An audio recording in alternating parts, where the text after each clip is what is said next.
All right, here we are with Exalted versus World of Darkness, City of the Bull God, Season 1, Episode 7. We are in October 2021, and with me here today is... Brendan as the storyteller. Peter up the Rigel Star, the Celestial Censor as Solar Twilight. Devin as End of Sadness of the Infernal Exalted. So, listeners, Holden and Sam can't make it this week, and we decided to do a short adventure, or a side adventure, an adventure. It is definitely going to be an adventure.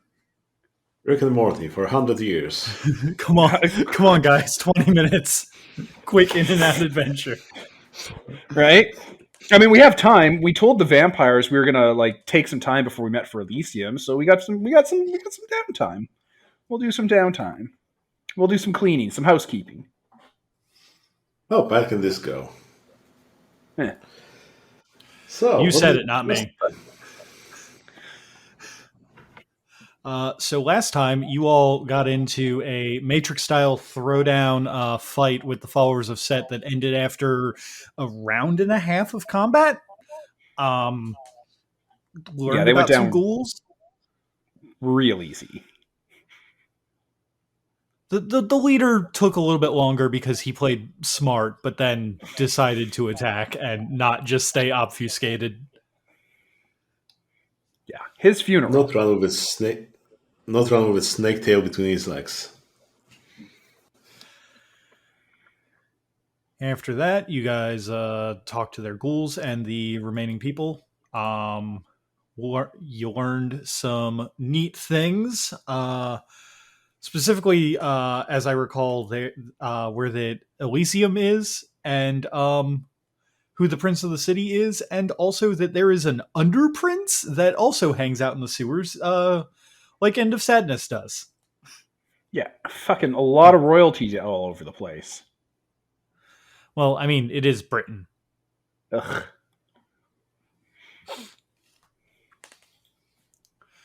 Anything else that I missed on that? No, that was pretty much it. Okay, So I guess that we're gonna start off in the Gamma Cave, or in your probably in the Gamma Cave, early morning. After morning routine and stuff. I think Rigel, you came on over to, because we have downtime. We so rarely get downtime in the last week since Loch Ness. Layla's probably hunting down more leads on Andrew Parker, and Sam is probably enjoying vintage Four Loko with the Owl Spirit. Oh yeah, we were going to hang out in the Spirit World sometime later on. That'll be cool. Maybe after this vampire malarkey. We'll see the cool Owl Spirit maybe next session. Party Spirit. All right, so we're in the Gamma Cave. Rigel, are you up to anything in particular down here? Like, End of Sadness is, I don't know, having breakfast. Do you want breakfast? Yeah, let's see how well you guys can cook. Pretty well, not terribly. We're pretty good at it. We're having whatever it is people have for breakfast: eggs, pancakes, sausages, fried beans. Beans are fine. All right, breakfast, sure. All right, Rigel. So we got some downtime, right? Sounds like it. You got anything on your mind? I mean, there's a few things we can catch up on while the others are doing their thing, right? Well, I was thinking about maybe paying that virtual adept from the museum a visit, see what he's up to. Okay. Yeah, we should probably apologize for ruining their thing when we told them we wouldn't, but we didn't know they were magic. So, on them. Yeah, we should probably straighten things out. All right. And we're going to, after we're done down here, we're going to drop by your parents. You had mentioned that they wanted to chat with us real quick, like touch base, quote unquote. Yeah, let's stop by my place and talk to the fireplace to them. Did they give you any indication what it was about? Like they're kind of vague all the time, you know. Well, we'll see what they'll be up to. Really, All right, they haven't I, been. I gotta Uh, I got an early morning meeting here. I got to handle one of my cultists. There was kind of a paperwork mix up, so I'm just I got to smooth that out. You good coming along with that? sure, I can hang around. Yeah. See how Perfect. this Hey, goes. it'll give you some time to kind of see it all in action. They got brought down here, so we'll duck out of the Gamma Cave and head on down to wherever the cult hangs out. There's like a bunch of bunkers and places down here we've refurbished. It's nice that you're still expand, I guess. Yeah. Hey, are you good at you're good at making things, right? Like you've made a bunch of stuff. I've seen you do it. You're kind of magic at it. Kind of like I am. Like, we both have craft charms, quote unquote. Yes.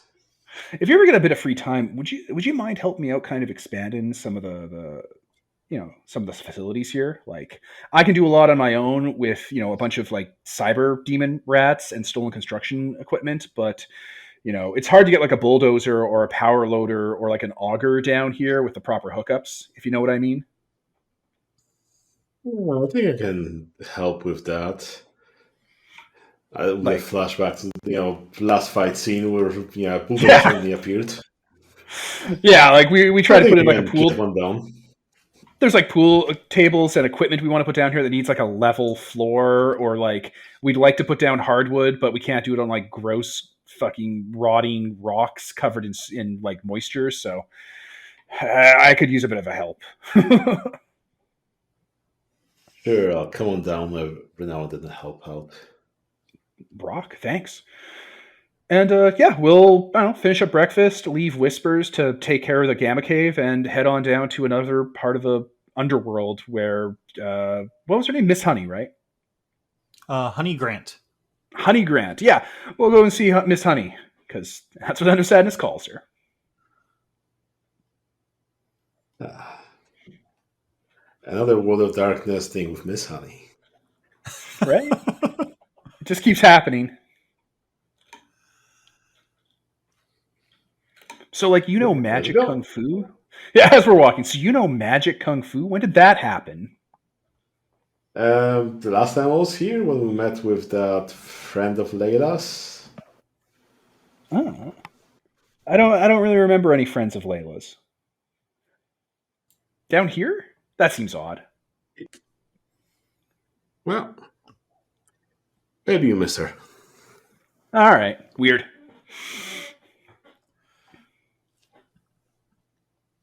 So you all go back to the underground proper, where that most of End of Sadness's cult hangs out. Question for you: what term does the cult use for End of Sadness? Typhon, the end of sadness, the Antichrist, stuff Okay, like that. Their worship, the thing they fair enough. worship.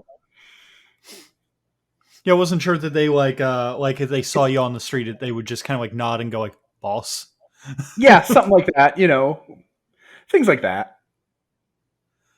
Reverence, Okay. Despair 7 and Whispers and End of Sadness are all kind of a package deal under the Typhon moniker. Okay. Yeah. So then, as you're walking through, I think that it's probably pretty normal at this point, but a few of them who are kind of like passing by you will give you like uh, that nod of acknowledgement that like an employee gives to their boss, and we'll just kind of go Typhon and like just keep walking by. Elbow taps, because we don't do handshakes anymore. Elbow taps for all as we Right. go by. Of course. As you get to the underground, I assume that Miss Grant has been invited to here at this point, so she's probably waiting or just arriving. Yeah, and like she was told to come down here to prep for like cyber demon surgery, and we got to course correct on that real fast because there was a hiccup. Okay, so she's there, sitting at one of the provided chairs and just kind of looking around with wonder and a little bit of nervousness. Yeah, we'll stroll on in, get her attention, and kind of walk over to the chair/table she's at and pull up a seat. Hello. Hi, nice to see you. I was wondering when I would get a call again. It's been a little bit. We had some complications running in the background here. I had to take care of some business, evil like demon wizards, and we found some like mages that come from Mars and stuff. It was a whole thing, real crazy. Then we had to kill a bunch of vampires. Just a wild week, wild week. So sorry, didn't mean to let you think we forgot about you. This is my associate, Rigel. He is one of my Contemporaries? It's like, what do you call a member of a pantheon? Um, There's like a word for it. One of your pantheon? I guess, yeah. If that's hey, if that's the word, yeah, I guess. Whatever it is, that's what. Yeah, that's what he is. That Rigel. This is Honey Grant. She's one of my cultists. Hello there. Nice to meet you, sir. Are you also running your own cult? Is this going to be like a see who gets me kind of thing? No, I'm just hanging around. Figured I'd, stop by and, If the visit cultists you. have talked about him, you would know him as the and Endocenus raises their fingers, Star Child. They have not yet, but I've been after I didn't hear from you for a few days, I got a little concerned that I was being scammed and might have gotten a little upset, understandably. Fair enough. So But there was a snag with what's going down here. You were fast tracked into the whole cyber demon machine augmentation process, which congratulations. That was it's actually kind of impressive that you got through all of those tests. But I don't actually need to do that to you to give you back your to make you whole. I just have to grant a wish. Like you just have to wish for it, and I can just grant it. So that sorry for putting all that stress on you. My bad on that one. Still kind of new to the whole running things here, and sometimes paperwork gets messed up, and I had a bullet wound for a little while, so maybe I was a bit under the weather. That does. she kind of chuckles at all this and just kind of goes, "Oh, well, even gods get their paperwork messed up from time to time." Hey, I never said I was like the big three upstairs and was super fucking perfect. I'm not a narcissist, okay? Oh no, fair enough. I'm just glad that I heard back from you. So, So all right. I do want So, to. question. Oh, go ahead. I do want to bring that up though. So here's the deal. For some reason, all of the tests and profiling that we did of you kind of shows that you'd be a perfect candidate for the Demon Soldier project. Becoming one of the inner circle. We only have 7 of them right now that we've ever had to convert, and you'd be the 8th. Like Lord of the Rings, there are 9 riders, like ring wraiths. It's kind of that thing. Like you'd be the 8th with like capital letters on top of it. It's a bigger position. It pays better benefits. You work much more closely with me. You get a little more withdrawn from society because you're, actively engaging in the supernatural and like going into like fights in the darkness of the night against the tribes of monsters that bother my cult. So maybe you haven't ever considered it, but would you ever consider being like, I don't know, a ring wraith?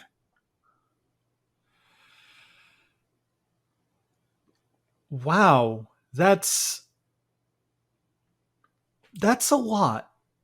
Because like we don't need to do it anymore. That was just a mistake on our part. But you clearly have the chops for it. Like I'm not going to question the process. I mean, my people are pretty good at filtering this out, so it's really up to you at this point.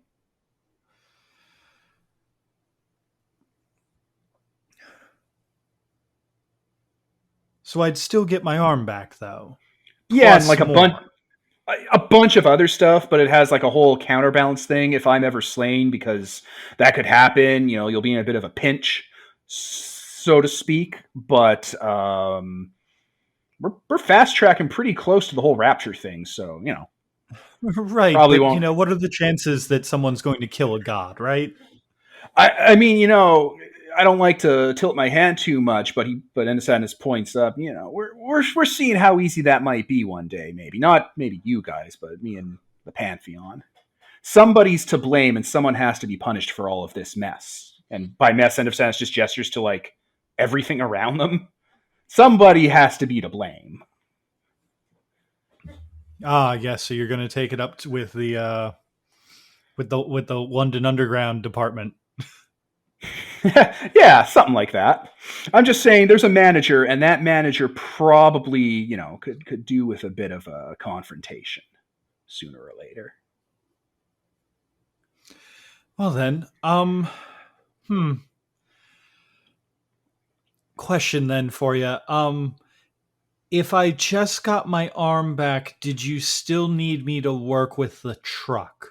Not really. I mean, you can go back to your job and you'll get a call if, like, say somebody needs a place to stay for the night, or like we have a dog we need you to like adopt, or if you're allergic to dogs, like a cat, or maybe then next year you wish to not be allergic to dogs, and then you get a dog. Like, it's a much more laid back position in the cult. The cult's pretty distributed as far as resource sharing goes. Plus, like, you'll get cash if you're like, hey, I need like $50,000 for socks. Well, like, Understaff goes into their poncho and pulls out a roll of cash. We got money. It's less glamorous, but it's a lot more stable. And then you just have to wait out the rapture, and then you get the fuck out of here with the rest of us.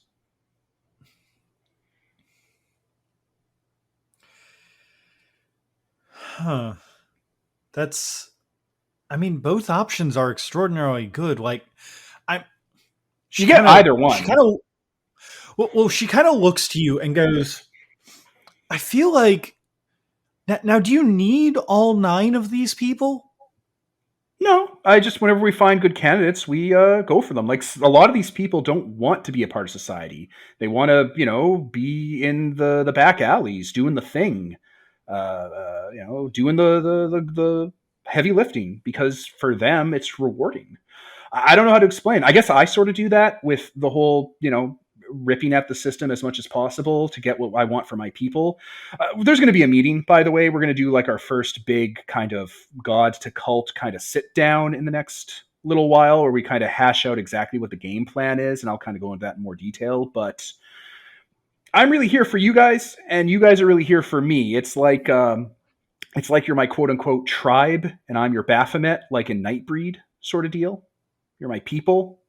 That means you got to do what I want, but that also means that I protect you and take care of you. Okay, no, I was just curious because, like, I don't want to sound rude, but I feel like you were kind of like I felt like you like wanted me to be this 8th thing, and then kind of like unsold me on it.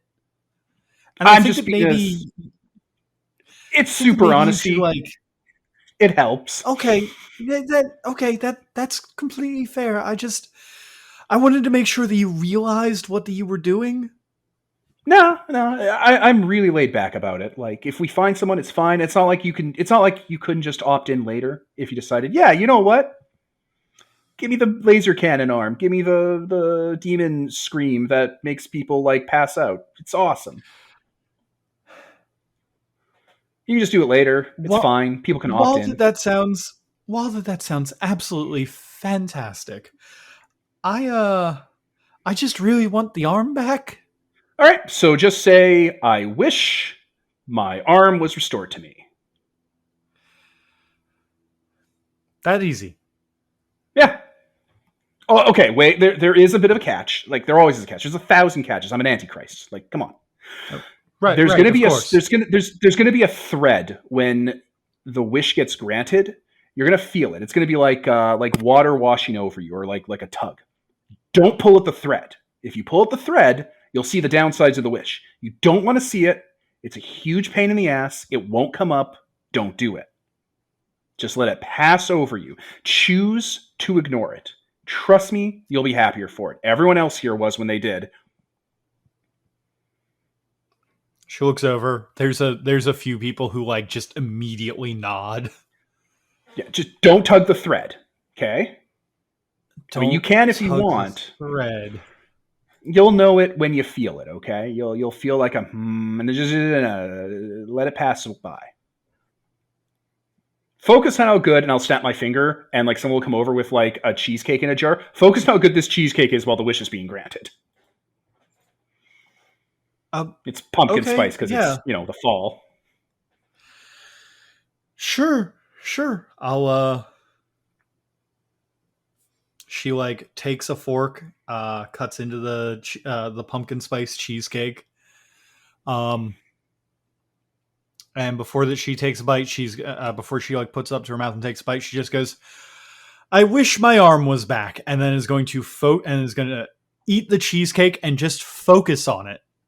All right, End of Sadness will close their eyes and start spending essence. 1, 2, 3, and as soon as 2 happens, the silver radiation light starts pouring out from their anima bonfire. 4, 5, charm activated. So I'm gonna have her roll her willpower to not focus on the thread, because you basically just said the equivalent of, "Hey, don't think about a pink elephant." I mean, look, don't think about it. Right. You don't want to but think when you about tell it. when you tell someone not to think about it, they immediately want to think about it. It's the first thing in their head. Well, seeing the sinister price attached to the gift requires perception plus awareness roll against difficulty 8. So. Oh, okay. I was going to just have her roll her willpower, but instead, let me see if she even has the willpower to even try that. All right. 2 successes. She passes. Huzzah. She doesn't think about it. She focuses on the pumpkin spice cheesecake, and she is none the wiser about that thread. It passes over her like a ship in the night. And perfect. As soon as she swallows the so my question for you is, does the arm just materialize, or is this some body horror bullshit that's gonna pop out of her arm? In my mind, because it's like demon radiation, I imagine it like a shell of radiation forms around the phantom limb of where the arm should be and just burns in with unholy light and becomes the arm. And it's just a normal arm. Okay.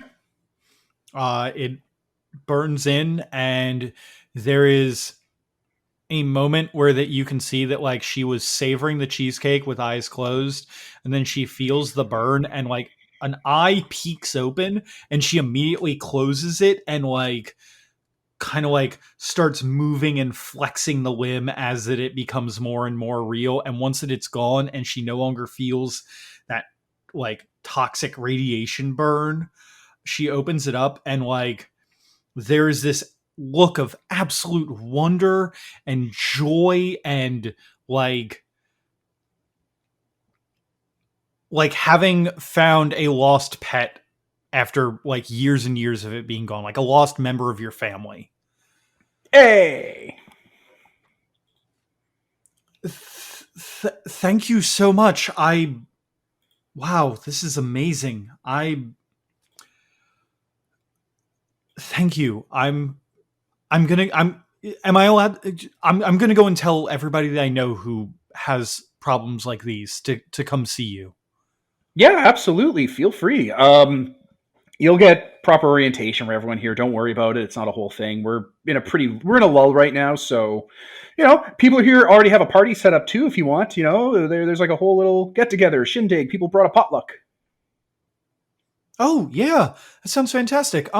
If you ever need someone to take care of the truck or whatever, I can totally do that. This is amazing. Yeah, absolutely.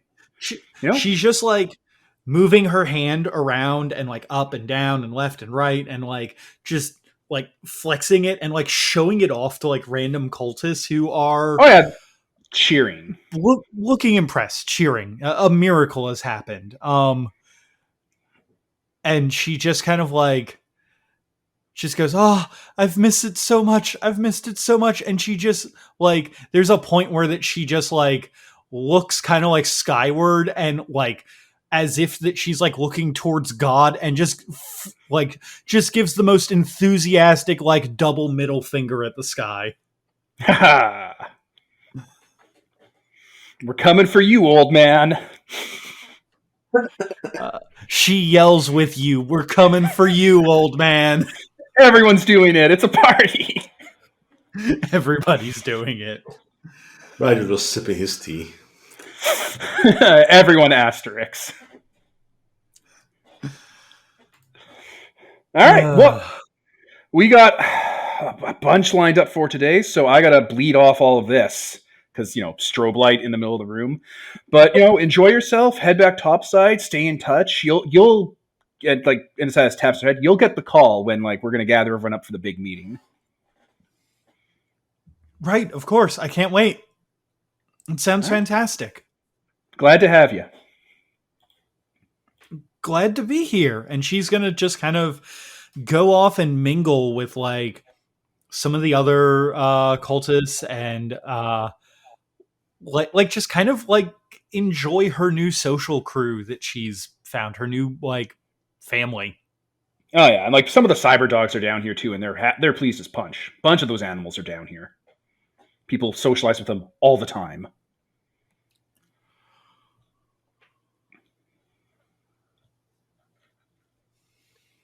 Okay. So with that out of the way, is there anything else you guys want to do in the underground? Nah, we'll head back to the Gamma Cave, let the essence bleed off, and when it does, we'll go to Rigel's place. Okay. So, some time passes, obviously. The anima bleeds off. You guys get a chance to recover any spent essence, I guess, since the Gamma Cave is the Dragon's Nest as well. Yeah. You did it. I can't go up topside with half my essence pool. And then you all jumps with a knife. Right. Right. And then you all head topside and go back to the Star Manor. The other name, Rigel, the other name I had for you, they call you Star Child because it's just funnier that way, but was Renaissance Man. I suppose both of them will be accurate. Right?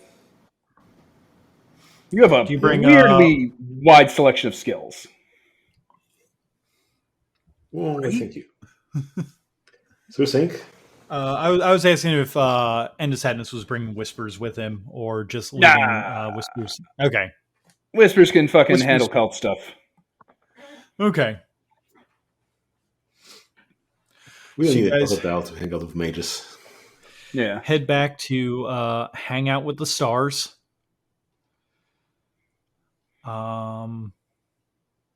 So I'm going to assume that they knew that you were coming, or because, why wouldn't they? They're mages. Also, we'll be communicating like in Harry Potter through some, fireplace or something like that. They didn't need to be around. Plus, they could totally. Plus, we have phones. They could totally. Yeah. You guys do have phones that you can contact them with.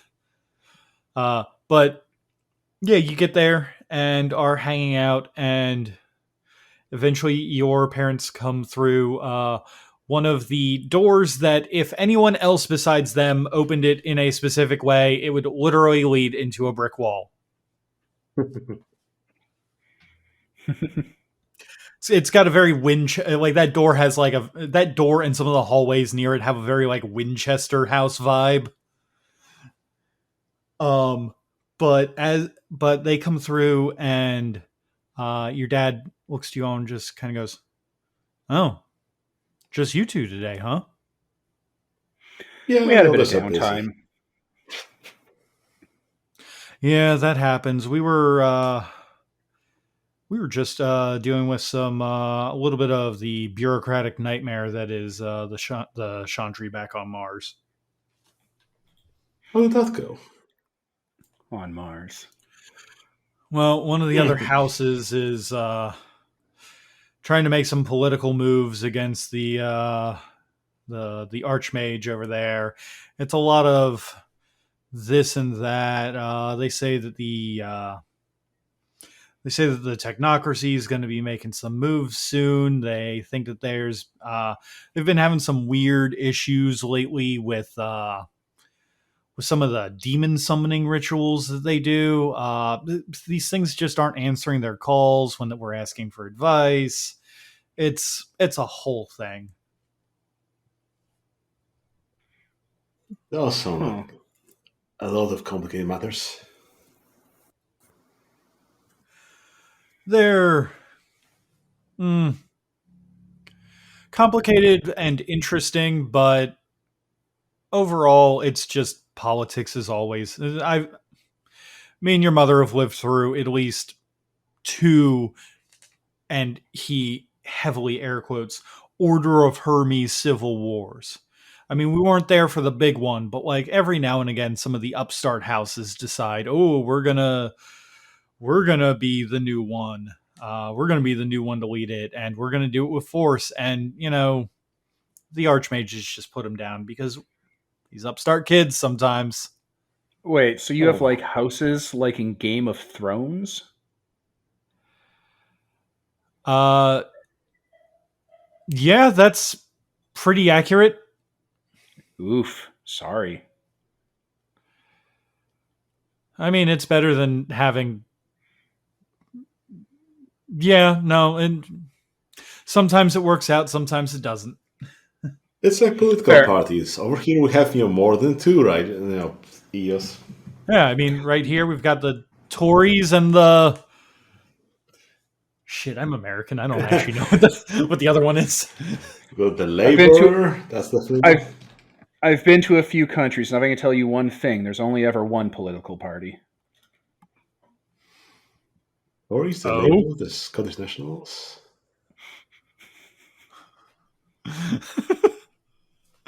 fact checking will ruin this. Ah, So anyway, uh, yeah. So I'm glad that it's just you two this time. You're the lady who hangs out with you all. She asked just a weird question. Huh? weird how. She's usually pretty guarded too. So weird how? Um, she asked if we knew a way to bring the dead back to life. Huh? Yeah. Uh, sounds like maybe she might be looking into that on her own, but oh boy, that is such a loaded question. Well, was it like an idle question? You're super old and a wizard from Mars. What does your instinct say?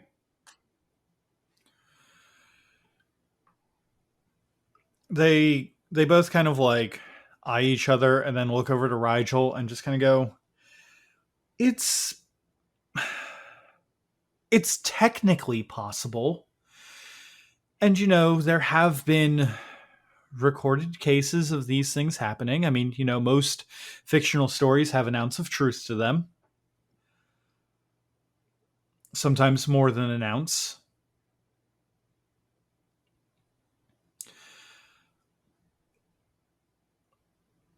But it's very complicated. There's so much more to bringing someone back from the dead than just, casting a spell. Can't you just like go to hell, where I presume everyone goes, and just yank them out and throw them in a meat suit?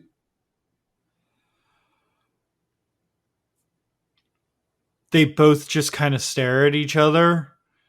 I we I've we've never explored any hell realms. The outer Umbra is a little bit beyond our expertise. We try not to deal with that. It's very easy to get lost. Huh? Is it like that place Rowan took us, where there was that pervert sex house by the Loch Ness? Is that the Umbra? where spirits live? I mean, that's the entranceway to it. Yes and no. It is a part of the Umbra, but it's not the whole of the Umbra. Huh. The hmm, the best way to really describe it is as if you think of like the world as like the center of it, the Umbra is everything that surrounds it going ever outwards. And as you get further away, things get more weird. So, So like hell is in the further? yes, hell, the Fey courts, and other places that beleaguer the imagination are very far away. Fey courts. That means fairies, right? And I say that word, like it's meant to be said, but don't you wizards interact with fairies? Can't you just talk to them? Why not ask a fairy to go do it for you if they live right next door? Uh only only certain of us are allowed to interact with them, and well, myself and Aurora try not to do that. It's very dealing with fairies is not something we would like to do ever again. Okay. Yeah, when was the last time you heard a story about someone going to a fairy and everything working out just right? Rumpelstiltskin.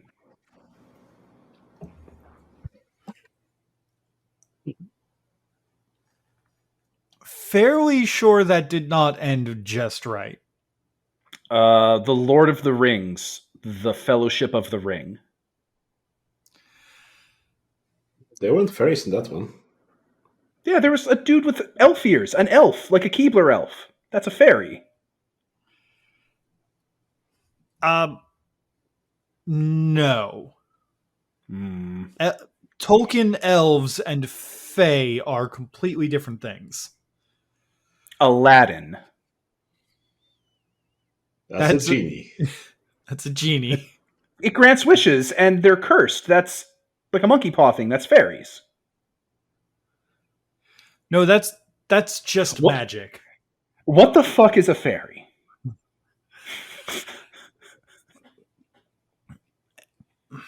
As far as our research has determined, fae are things that have existed since before us and will try to continue to exist after us and play their own weird version of reality.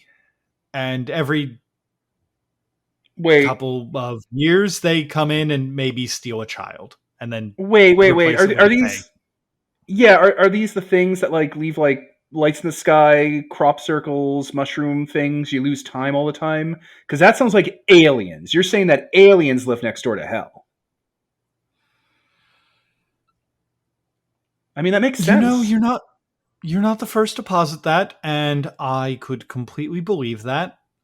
Okay, so Not if not you're a on bad board with theory. it, we steal an alien spaceship and we drive it to hell, and we just grab a soul and huck it in a meat suit. That seems simple. Area 50. You have a British Area 51, right? Operation like Mary Poppins Blue Book.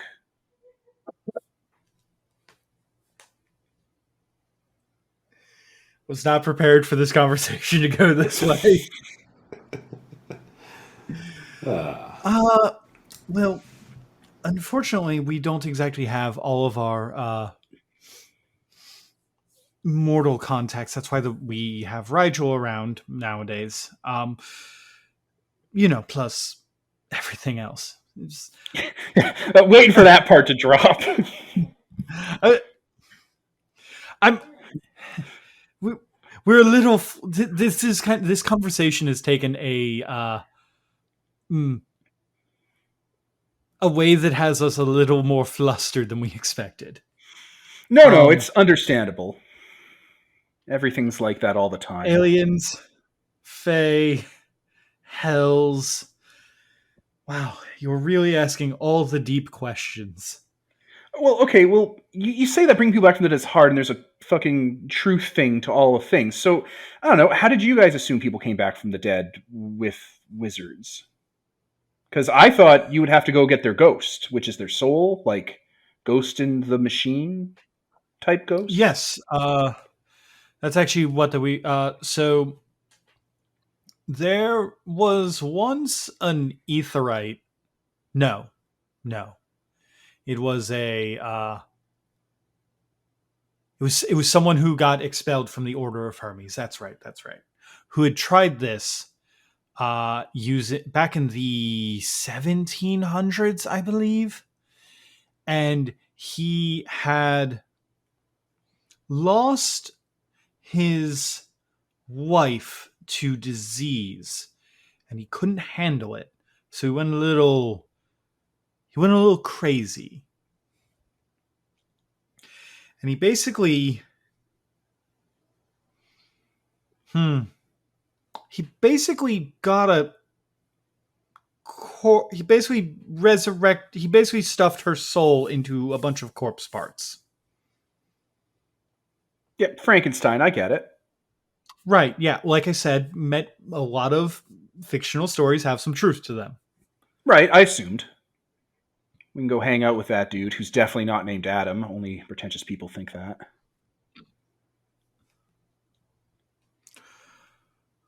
Right, so that didn't end so well. Like that's why that the book is out there, because it's a lesson against trying to tamper with the cycle of life and death. Right, but like we do that all the time. So, and I don't even mean like magic people. I just mean in general. We just like humanity fucks with that all the time. So, lesson not Right, learned. right, but that this was also like the 1800s when it got released, when that everything was still new and you didn't want to like And washing your hands mess need to be around with. approved by the Pope.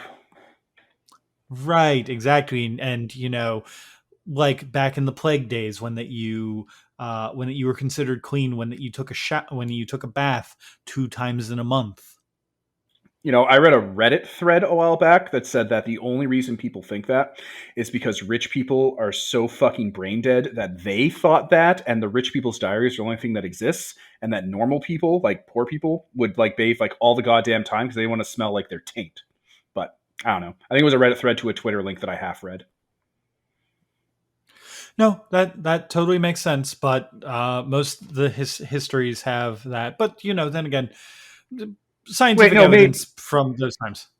Wait, none of that might have ever happened because you guys lost that war against reality. So maybe nobody did bathe back then because no one had to and no one smelled. Maybe when people smelled, they smelled like flowers. Shit, nothing's real, right? Yeah.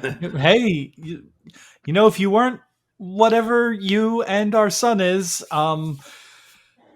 maybe you'd make a fine mage one day. Well, thank you. Okay, so you're saying it's hard to do this, right? So I don't know. What do you guys think, Rigel? What do you think?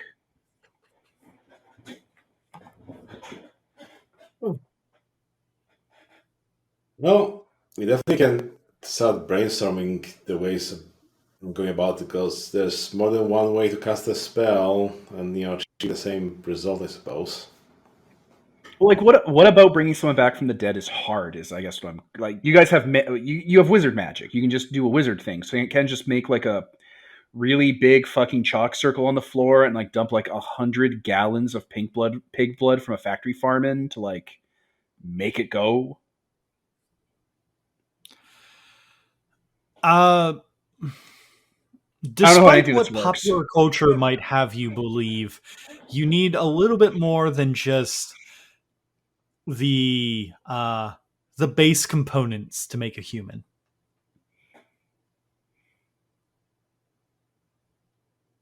Okay. Yeah, it's one thing to have a meat suit that's working, another one to, bind the spirit back to it, and so on and so on. So your You magic need can put the ghost in the body though, right? So we just need like a yes, spell to summon a dead person into a meat suit. yes, you would need to find the proper spirit. You would need to then make sure that the meat suit, as you keep calling it, is working, functional, essentially alive. You would also probably want to deal with the little matter of consciousness that is housed in the brain. Some of our they kind of air quotes wizard friends believe that consciousness and the spirit are separate things, and given our studies, we're inclined to agree that that might be true. Wait, so like who you are as an aggregate of all the cells in your brain working together to form a gestalt consciousness and your soul are different people? Yes. There's Wild. right. There's entire traditions of magic based around this. There's the I don't know of any local ones, but there's a few dream speakers who we can who we can talk to at length about this. And then, of course, there's the Akashic Brotherhood, who believe in how the mind works. That's their entire deal. But like the Akashic record guys, like when we die, we just go back to the source, then come back out, and we just live eternity forever on a dime. Not no. Okay. Um, So they, so so so bringing back someone from the dead is hard, is what you've been telling us. Like it's super fucking hard for like really old moon wizards. yes, it would be very hard. On top of the fact that bringing someone back from the dead would be an affront against reality and would probably cause either the moon wizard, as you put it, or the person who has just been freshly resurrected to start accruing massive amounts of paradoxical energy in their being and would very likely explode We've if they're actually seen that lucky. happen once. Wizards explode sometimes, right? Yep. Like when they cock up their magic. We Yes. get brazen. Like I'll point to the TV screen in the room, which will flick on to a replay of that when Rowan fucking axed that Nefandi, because we have clips. Like I'll just point because it'll do it because magic. Like that, right? That's what you call it, paradoxical energy. Oh my god, that's a horrific paradox backlash. Oh, it was fucking radical. Just so cool. There are, of course, a few ways that you might be able to, I guess, negate that. But I'm not entirely sure exactly how you would manage it. It's hard, very hard. Well, all right. So it sounds like bringing someone back the I don't know it sounds like someone bringing someone back is a pain in the ass, and we'd have to like gaslight, gatekeep, girl boss a wizard into tricking them to bring someone back from the dead so they'd explode and not us. Wouldn't it just be easier to not resurrect someone at all and just grab that person while they're alive? Are are you talking about going back in time? Yeah, like I know wizards can do it. Why don't we just do that? Just snag them before they're dead. Again, bringing someone back from one part of the time stream to another where they're not supposed to be alive would probably cause paradox energy to build up with them. Listen, Yeah. I understand that pop culture has completely ingrained itself in you all, but Doctor Who isn't real. Well, no, but like paradox. You okay? NSS is like stumbling over their words and just kind of points like you build up paradoxical energy, but aren't there things out there outside of you that can time travel? Like, do hounds of Tindalos not exist?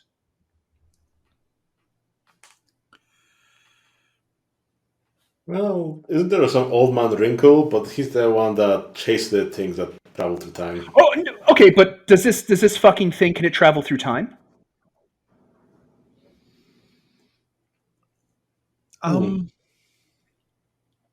We have known a few mages who have attempted time travel.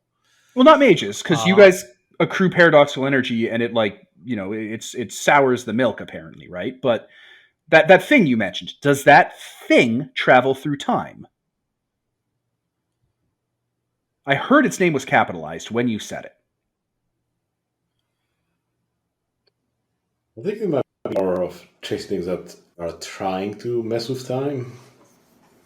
Okay, well, is there a thing that isn't you guys that can travel through time and doesn't accrue paradoxical energy? Because in that case, all we have to do is go like hunt and capture a bunch of them and smash them up into some sort of, I don't know, machine that spins them into a time portal and use them to go back in time and snag someone. And that avoids your whole wizard problem, right?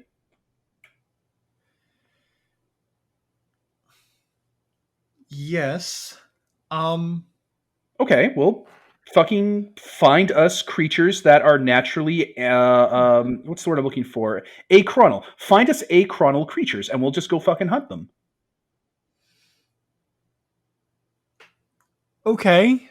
Um, we'll probably have to dive into the records to do that. It might take us a little bit. That sounds like um the other option is we do know a few of the people in town who, well, the one person in town who does specialize in the sphere of time. Yeah, all right. We probably Sort want of ecstasy. them as a consultant, right? That would work. We obviously we'd prefer you not to ask him to travel back in time, uh, especially not far distances. I hear that puts a lot of strain on the body. Um, but they know more about it than we do. We specifically specialize in physical forces, thermal, light, everything that you can think of that moves things, kinetic energy, that kind of thing. We focus on that. Okay. We're not so Well, much focused on time. but that would actually really help because okay, and so I start like sketching on like paper or whatever. No, they'll have the screen do 3D models because that way it's being made in real time because of Despair 7. It's like okay, rough sketch of like a big long like snake dog. Let's say this is like an achronal creature. It's a fourth dimensional entity, right? So that means it exists in all parts. It can move through time as if it's a physical space.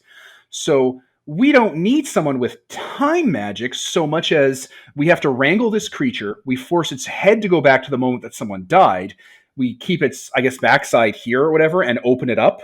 And then we have you use your magic and the tunnel as insulation to grab that person and replace them with, let's say, an exact duplicate of their corpse spiritually and physically at the moment of death and just hot swap them. That way, whoever saw the body die knows they're dead. We got the live person, none's the wiser, and it doesn't invalidate the reason we'd go back in time in the first place. All right. And like If we whoever's can, dead can't. Layla's a child. Whoever is dead cannot have been dead more than what 20 years tops. Come on, to have left that impression on her. that's fair. I mean, if it was within the last year, I'd say it would be feasible even for us. Hard, but feasible. I mean, not Well, us, but for a wizard. okay. Well, I say we track some of these creatures down, and we'll just skin them and turn their hides into some sort of insulating tube, so you can project a tunnel back and yank whoever's through. That way, it uses all of your magic to your advantage, and it doesn't even risk paradoxical energy because you're not going through time. The fucking skinned animal tube machine is. Yes, well, we will have to find instances of some monsters of some kind who have time travel capabilities. Yeah, I mean, fucking track down that old man Wrinkle or whatever. Let's see if we can punk that asshole. Worst comes to worst, we can always just maybe have you all use I don't know, maybe find one of the bad mages in town and use them. Yeah, couldn't be that hard to trick them into doing it. They're idiots.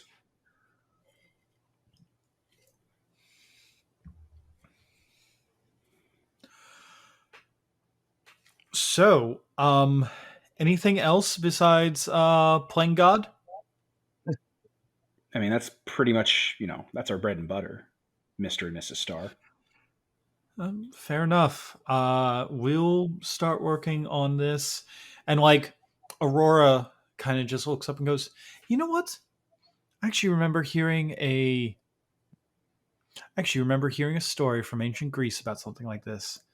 I think that's where I'll start." And Oh, she like heads off to like the fucking brick door to go back to Mars. you know, the Americans experimented with this once with the Philadelphia experiment. Maybe the Eldridge's schematics has something to do with this.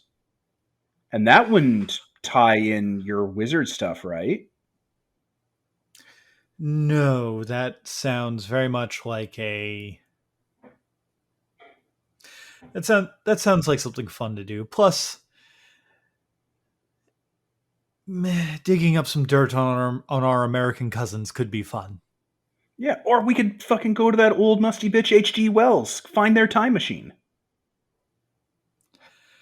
Different paradigms, though. Different paradigms. You're not going to tell me H.G. Wells was a wizard. Come on, that seems a little much. Oh no, H.G. Wells was an apprentice. Oh, okay. Oh, interesting. We really thought he was going to awaken, but he did hang out with a lot of wizards, though. Interesting. Wait. We live in like a weird Carl Jung sea of the collective unconsciousness world, right? And Rowan can go into that world where when I make cyber demons, I'm pulling from spirits of like radiation, degradation, cancer, atrocity, violence, rage to like ram them into my soldiers. Isn't there a Wow, spirit of time travel that's then? horrifying. Yeah, it makes them real good at surviving when people decide to put the boot to them. Oh man.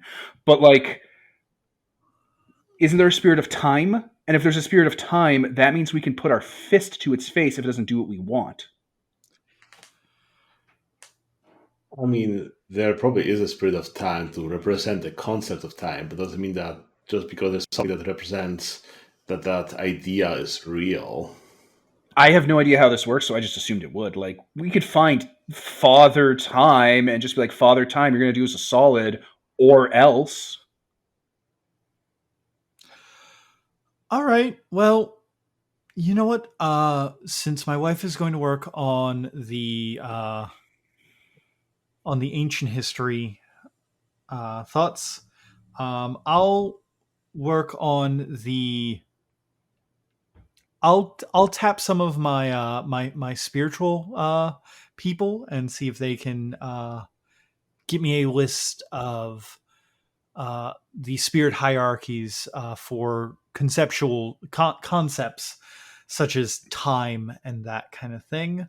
Um, and then I'll also look into the USS Eldridge. Yeah. You know, Rigel, we know a couple other wizards in town. I wonder if we should reach out to them. I mean, it doesn't hurt. If you want. I mean, I'm good either way, but couldn't hurt to assemble a crew, Well, right? Get a think tank going? we'll definitely have to talk with our time expert here in London. Okay. Yeah, if you want to do that, sure. I mean, it's not like we can't offer them things they can't get from their wizard people, right? I suppose you're right. I mean, we have leverage in the form of power they don't have access to.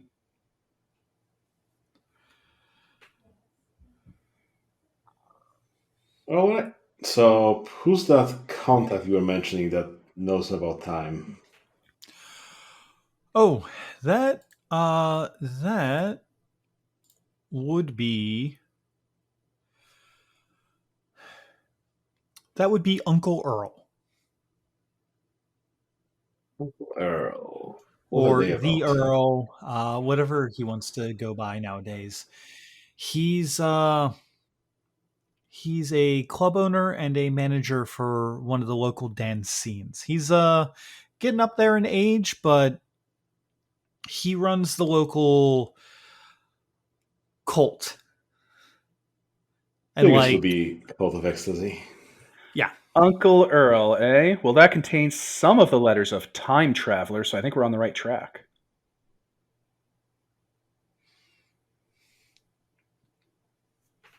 Of all the wizards out there, Cult of Ecstasy is the only one dealing with time, so. Why are they called that, by the way, Rigel? I feel like you're all dancing around that. Oh, you'll see. You'll see. All right, should I bring like my rainproof poncho for this? Because I've been to Burning Man. Okay, it's not going to be a fucking Guar concert. I think we'll all laugh.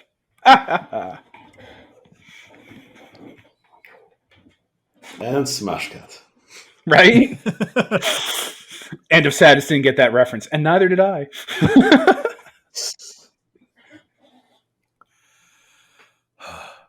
Okay, can Take we a break pause now? for... Yeah. Okay, and pausing. And we're back. All right, so you all head over to the Museum of London and have called up Tobias Knight, also known as Sir Persanville, the local Aetherite who is the friend of Rowan's and now friend of you guys. He waits out there with his for you guys to show up with like his arms crossed, not like in that like I can't believe I'm stuck out here vibe, but just kind of like waiting and just kind of looking around because he's kind of an on edge guy. Hey, Knight. There you are. Hey, Tobias. and Sadness Yup. and Rigel. Yeah. We got a little Nice. side project, kind of like a bet against God that we're looking to see if we can win. We thought we'd bring you along for it. Oh, we're gonna go fight God?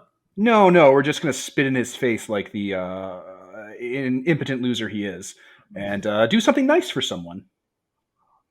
Oh, cool. What are we doing? We're gonna go into this museum and apologize to someone that we kind of fucked over when we did a reverse heist a couple days ago. And then I think we're gonna go hang out with a bunch of Burning Man wizards. Are you gonna go and hang out with Earl? Yeah, we're gonna hang out with Earl. Oh God, you guys know about this? Okay, cool. Oh, Wizards man, know each other. I've been wanting an excuse to go hang out with Earl. Do you mind if I invite a friend along? No, not at all. I mean, I don't care about anything or anyone or anything we do. It sounds like it's going to be They're awesome. a wizard. They're a wizard too, so don't worry. That's a bonus. I mean, if they were just a person that you're going to like reveal the supernatural to, that'd be radical. They'd be like the normal person at the big party movie. Right? Yeah, exactly. But this one's a wizard. Rock, yeah, invite him along. Invite everyone along. Sure. Yeah. Who's going to be paying for this? Oh, I'll take out a roll of unmarked You can pay for bills. it. Yeah, and I'll just roll it across the ground Rad. towards them. Rad. Okay, cool. Yeah. If you guys, I think that Teddy's working here tonight, so we can go see him. Rigel, you have the keys to your own place. Let's get on going. Wait, and is the friend you're inviting the Yeah. guy that lives inside the museum? no. Okay, because we're going to invite the wizard in the I- museum. Yeah, I figured you were going to invite the wizard in the museum. I'm going to invite someone else. Oh, okay. Is it the guy from the gym? Oh, No, fucking What? There's a muscle Teddy wizard? hates Danzin. Yeah. Teddy and Danzin don't get along. So there are muscle Yeah, wizards. it's called a Is what I'm brotherhood. hearing. Yeah. Danzin's kind of a muscle wizard. Wait, does that mean they You know, can like Shaolin monks, kind of like that. wait like He practices an entire martial art that lets him just do crazy shit because he like empties his mind. can he like flex hard enough to create another perfect body or something like that, or is this more like he's the perfect iconic platonic ideal of a human being type deal? That second one. Oh, okay. No, I see what you're saying. I got it. I've seen martial art movies. I get it. I get it. I get it. David Lopan stuff.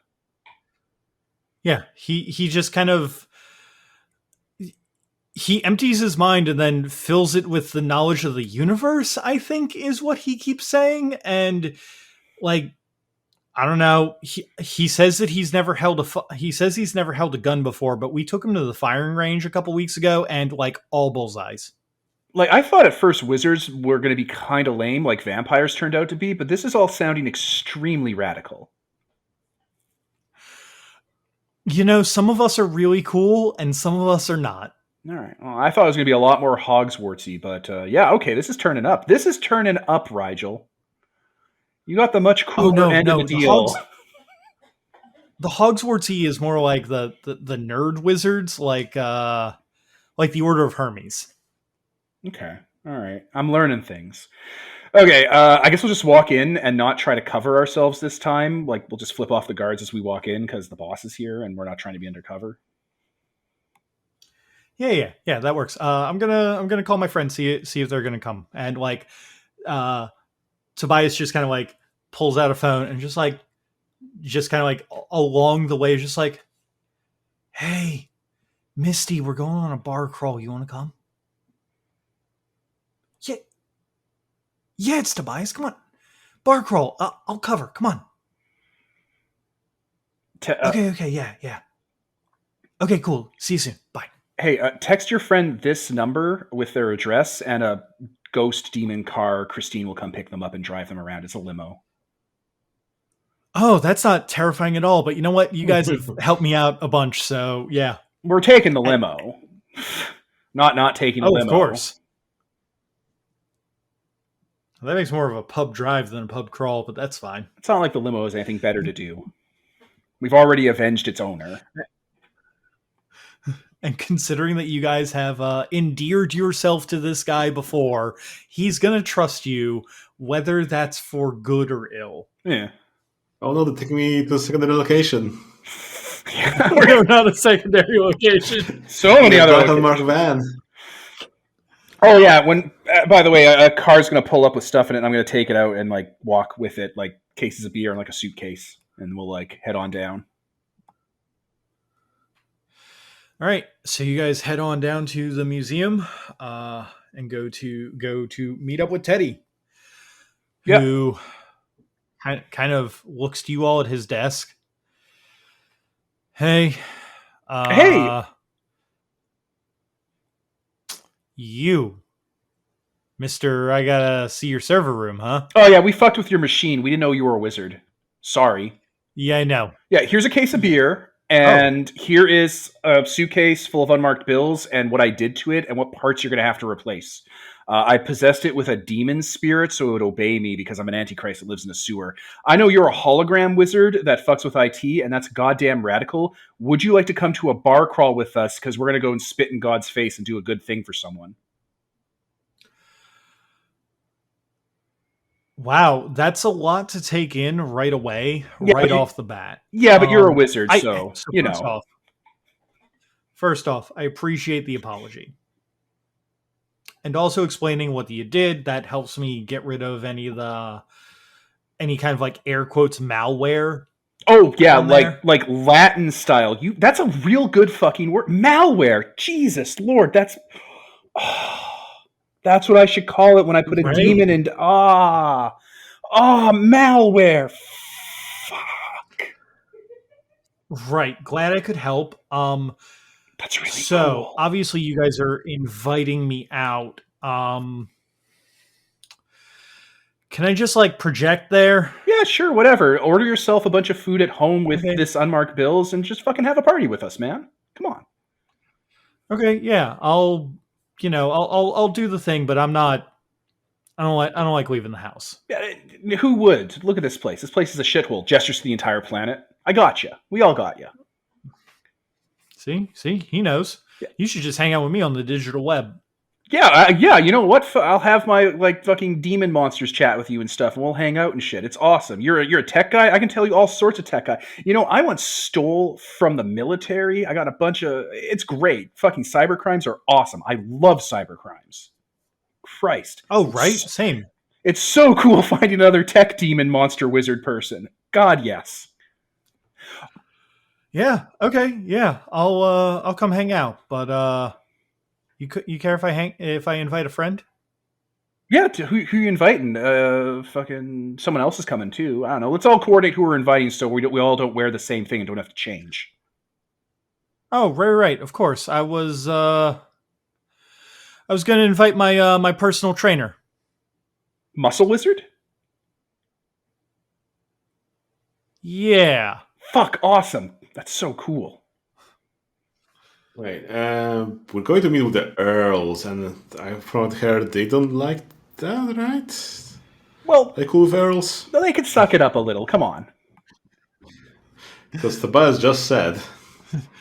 Tobias just said that Teddy doesn't like Muscle Wizard. Yeah. Ah, okay. But Teddy is inviting Muscle Wizard. Okay. You know, I've been Yeah. I'm gonna invite Danzen. You know, just to throw this out there, I'm trying to write a new operating system for my cultists to have to avoid the giant fucking panopticon problems that are everywhere. Can I tap you for that later? You know, for a favor, I can grant you wishes, or I can grant someone. Wishes? Yeah, that's.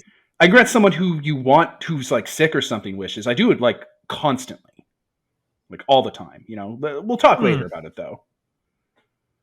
Yeah. We can talk wishes later. That sounds rad.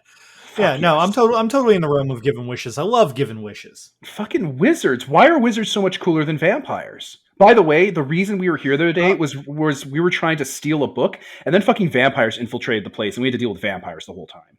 Don't worry, we killed them all. Oh, no, I know. I mean, I didn't know you killed them all, but I did see you guys on the security cameras, like messing with them. The little Mr. Magoo thing you had going, classic. I know, right? Ah, good times. Yeah, no, we went back to the vampire wizard's house and we burned it to the ground. Oh, that's great to know. That's less for me to have to deal with. Me and my bosses like to keep tabs on them.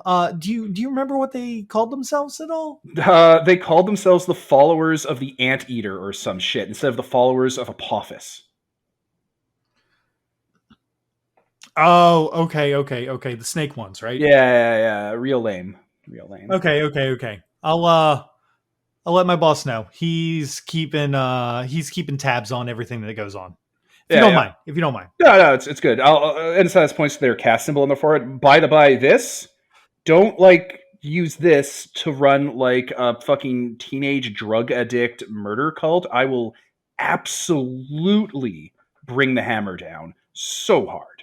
Oh shit, that's yours? Yeah, I'm Typhon. Wow. Okay. Hey, well, nice to meet you, Typhon. Teddy, obviously. Technically, I'm part of a trinity. I'm the End of Sadness, and Despair 7's that malware you've so graciously named is the ghost that lives in my head, and then I have a crocodile called Whispers of the Labyrinth. That's my spiritual familiar. We share a sacred bond. You met them last time we were here. Oh, yeah. I got it. Don't worry. I'm like a Gestalt religion Antichrist thing. Don't worry. Don't think about it too much. Oh, okay. Yeah, no. I was gonna say like Father, Son, Holy Spirit kind of thing, as like this dude obviously does the sign of the cross in front of you. Yeah, a little bit like that. Shockingly enough, right? It's weird how that turns out. I don't know. Yeah, weird how that happens. Why is a soap bubble round? Most energy efficient shape. Exactly. Anyway, I'm gonna get Danzen on the horn. Which pub are you all gonna meet up at? You all just give him the name of the pub that Earl's at. With Earls. We're gonna meet at Earl's. I'm gonna. God, what is that really bad chain of pubs that's like in Britain? Yeah, I hear about it on Reddit all the time. It's like Schwarmies or Sockies or Sammys or some shit, or it's like fucking, I'll go down. It sounds like a gas station. Weatherspoons. I guess. It is absolutely Weatherspoons. I've heard about this on other podcasts before. Oh my god. And Saz is going to pull Rigel aside. So, real talk, Rigel. I don't really know how to talk to party wizards. How bad is this going to be? I haven't talked with Party Wizard either. I'm not much of a party person, so we'll just have to wing it. Do you want to take lead on this because you're more familiar with like this super wizard fraternity thing? I think you're doing pretty well. You sure? I don't want to like stomp all over your thing. No, that's fine. That's fine. All right. Okay. Okay, so let's go. All right. We'll pack on into Christine the limo and head on out. So I assume that Christine the limo ends up picking up other people, or Yeah. are other Yeah. unmarked cars picking? Okay. No, it's the one limo. Okay, so the one limo on the way there is going to pick up two people. The first, it's going to stop off by that curry place that you guys stopped off before, and out is going to walk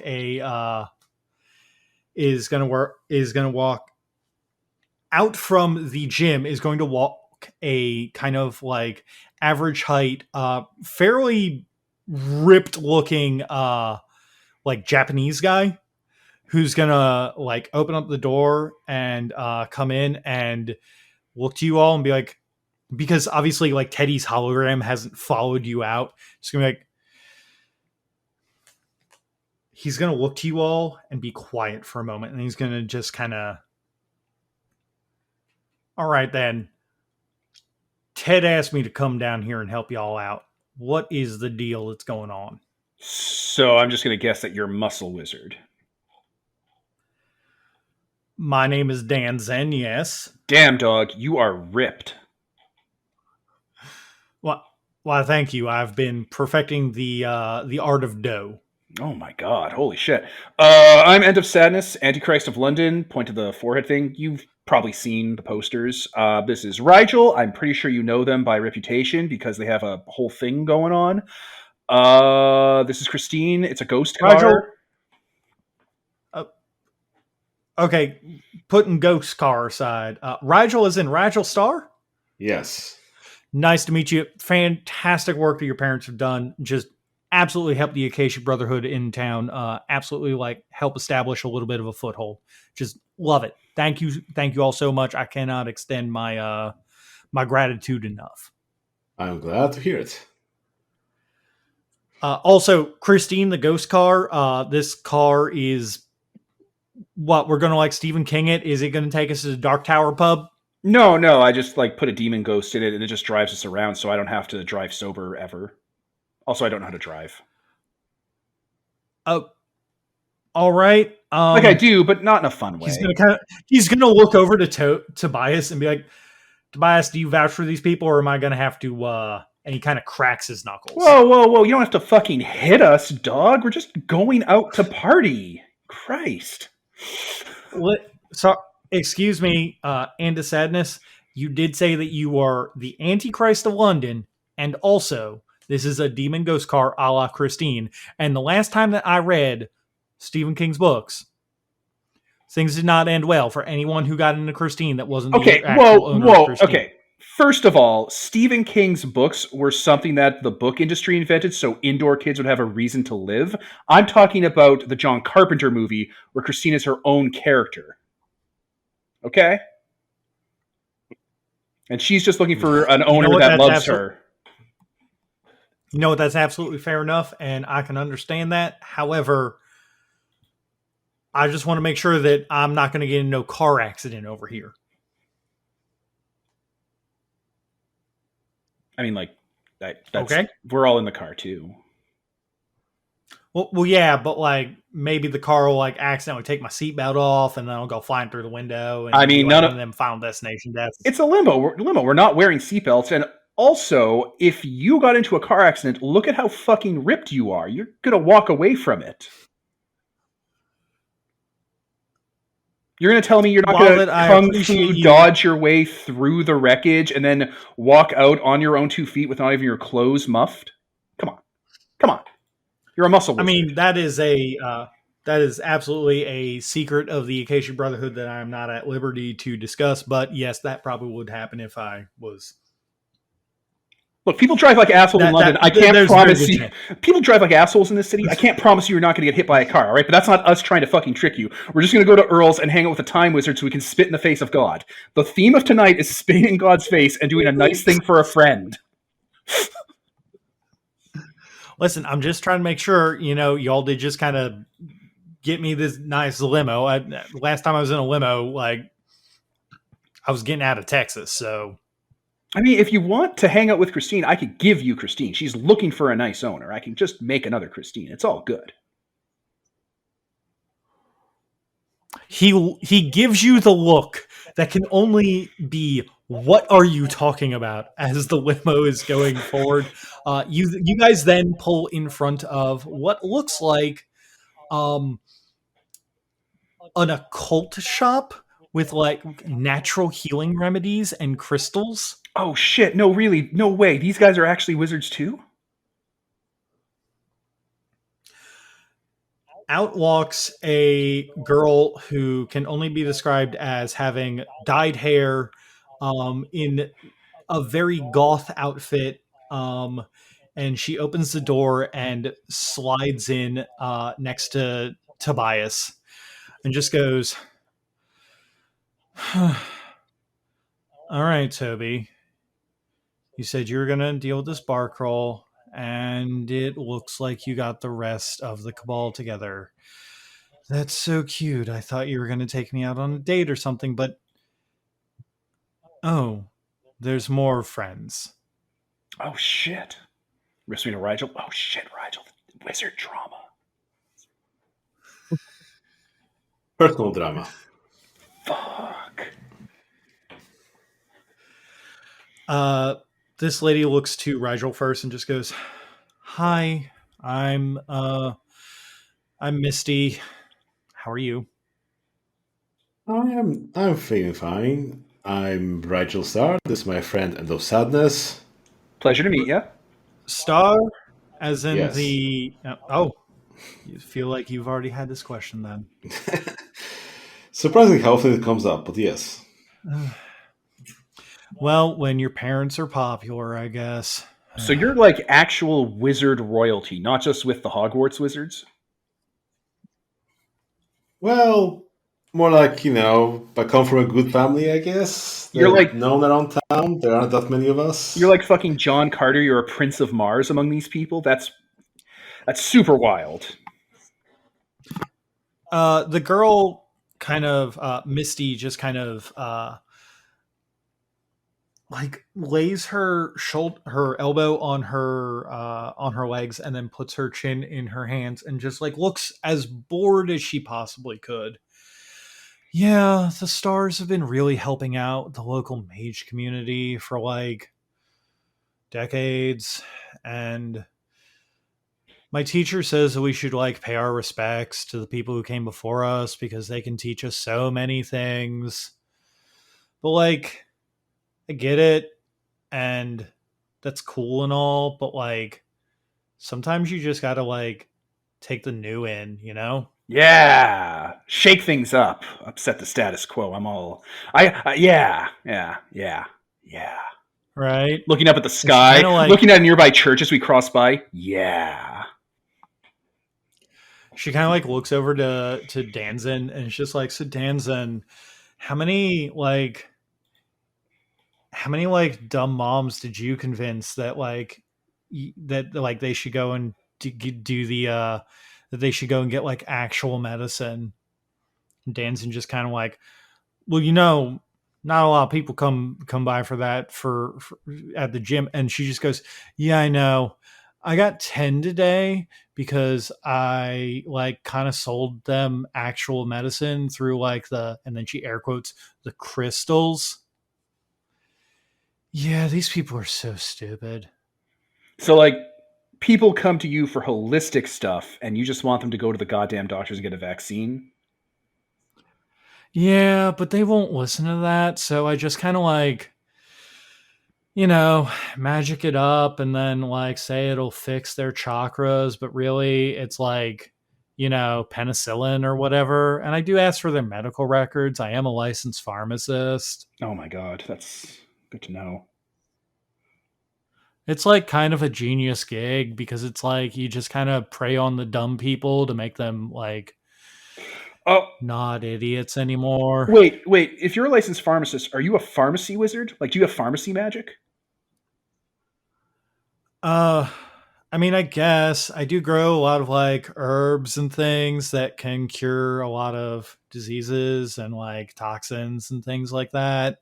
Oh, It's technically very holistic as well, but also like, you know, they're not known plants to any scientist. okay.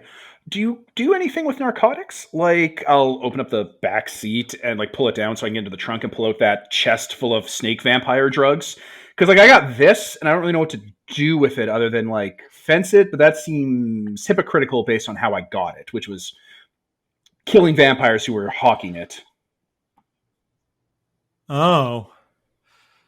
Well, I mean, I could always like I don't know, sell it legally. Like, you know, most of that stuff is some kind of pharmaceutical drug anyway. Oh shit, fucking perfect. All right, hey, we solved the mystery of what to do with all these drugs. Nice. Right? And then you're like not actually holding on to the drugs. And then like, you know, for the people who like want to use the drugs, we could always like give it to them. I mean, we are heading over to Earl's and Earl's pretty like responsible with that kind of stuff. Yeah, I just don't want this shit hitting the street. Oh, no, no, no. Earl doesn't let that stuff hit the street. Earl's very much like uh she kind of thinks for a little bit and then goes, Rigel, do you have like a cool uncle? Not really.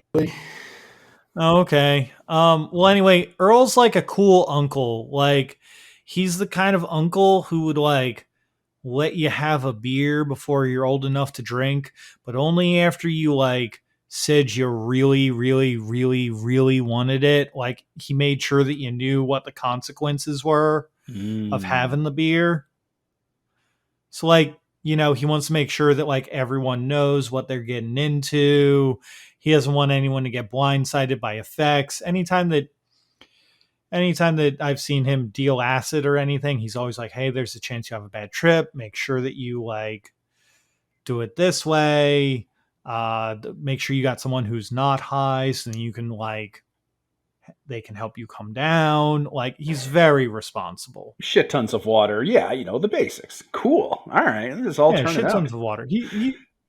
He's very much like the cool uncle. Why the fuck are wizards so much cooler than vampires, Rigel? This is frustrating. I feel like I got the short end of the stick here. Because we're alive. Oh, you're hanging out with vampires? Well, like I have to deal with vampires in my line of work because they tend to prey on the people I save.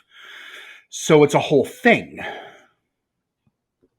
He cleans up other vampires. I have Oh, to I clean up one see. more mess of them. Well, I mean, you know, not all vampires are that bad. There's just some that are just really bad and they make a bad name for the rest of them. Some of them are just, you know, people who live a long time. Do you guys know a lot of vampires? Because there's this word they have for vampires that they don't let to play reindeer games. It's like they're weak vampires, or it's like they're watery, or they're thin, or something, or they're like they have a word for it where it's like we hate these vampires because we made them wrong. If you guys know any of those guys, could you send them my way? We're sort of sheltering them from the London Vampire Society.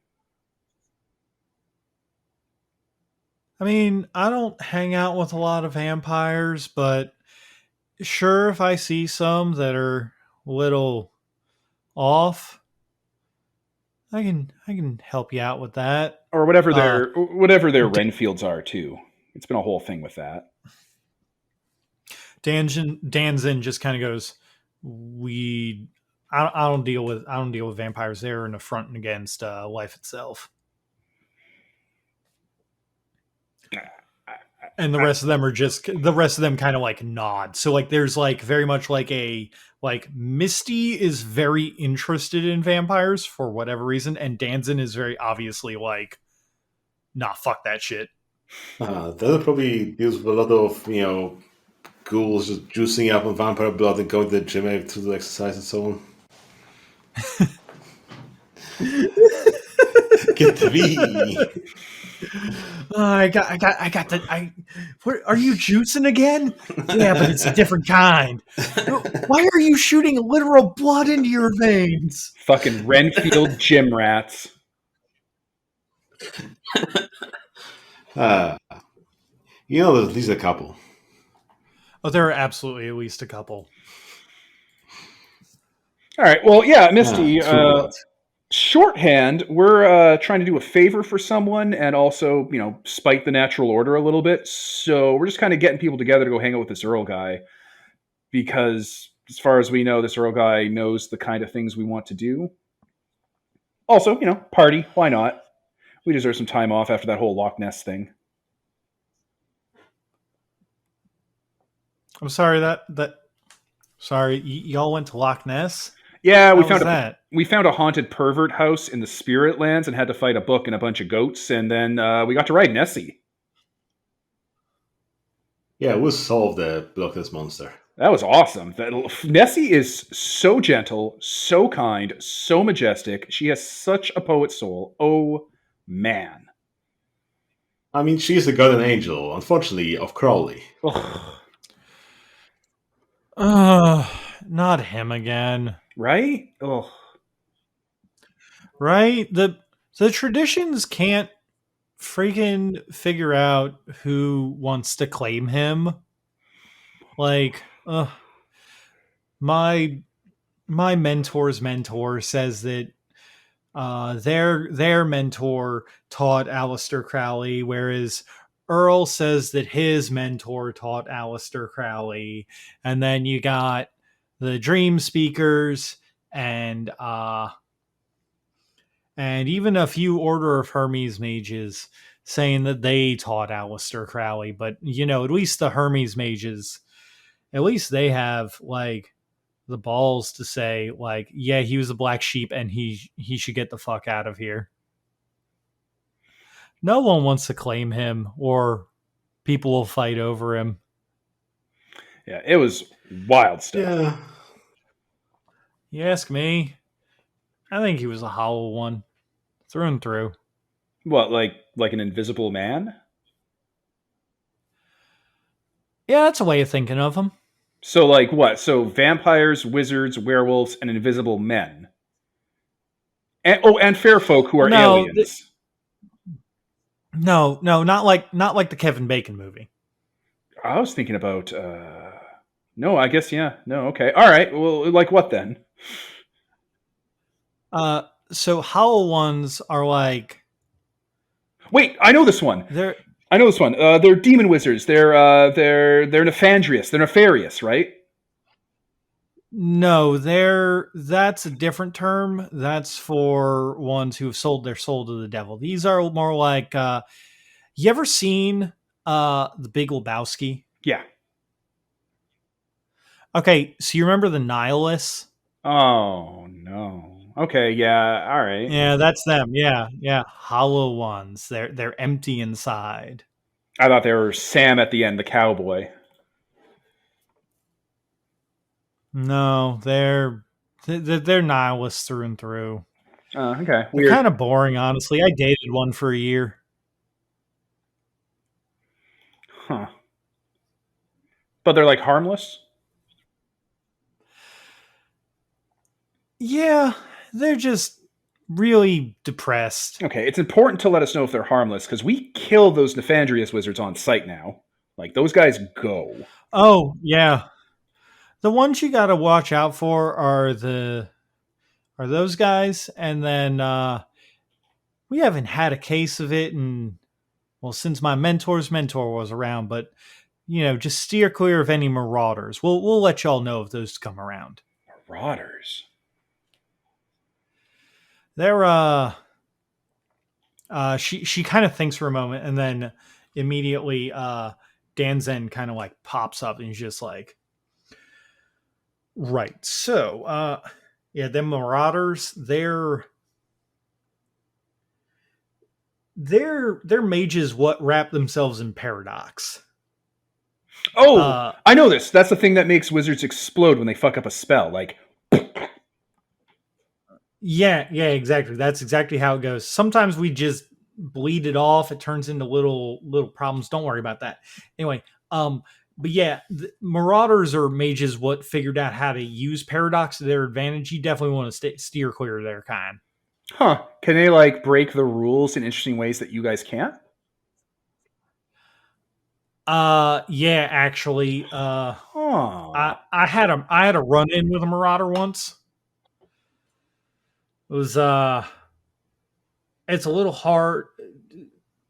Normally people don't remember run-ins with Marauders because they literally change the world around them. But being as one with myself as I am, I've come to recognize exactly what happened.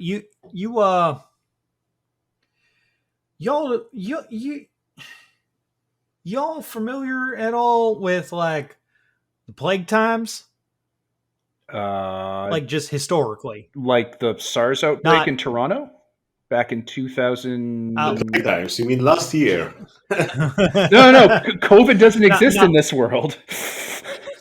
not like the bubonic plague. I mean, I wasn't there personally, but I've heard of it. But you're familiar with like movie signs of it. Yeah. Right. So there's one time down in Texas, back when I was living back there, that I ran into a marauder who was going through and turned the entirety of about a 4-block radius of Dallas into Upper London during the 1300s. No one but me and my mentor remembered it. Really? Was there any permanent side effects that stayed beyond after it was dealt with?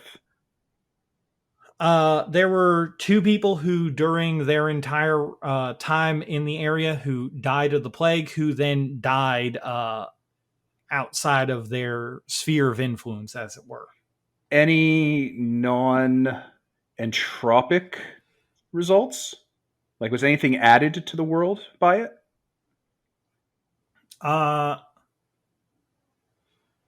Not as far as we were aware. Once that happened, we actually skedaddled out of Texas and America and got as far away as we could think to go. No, that's a dead end then. All right, fair enough.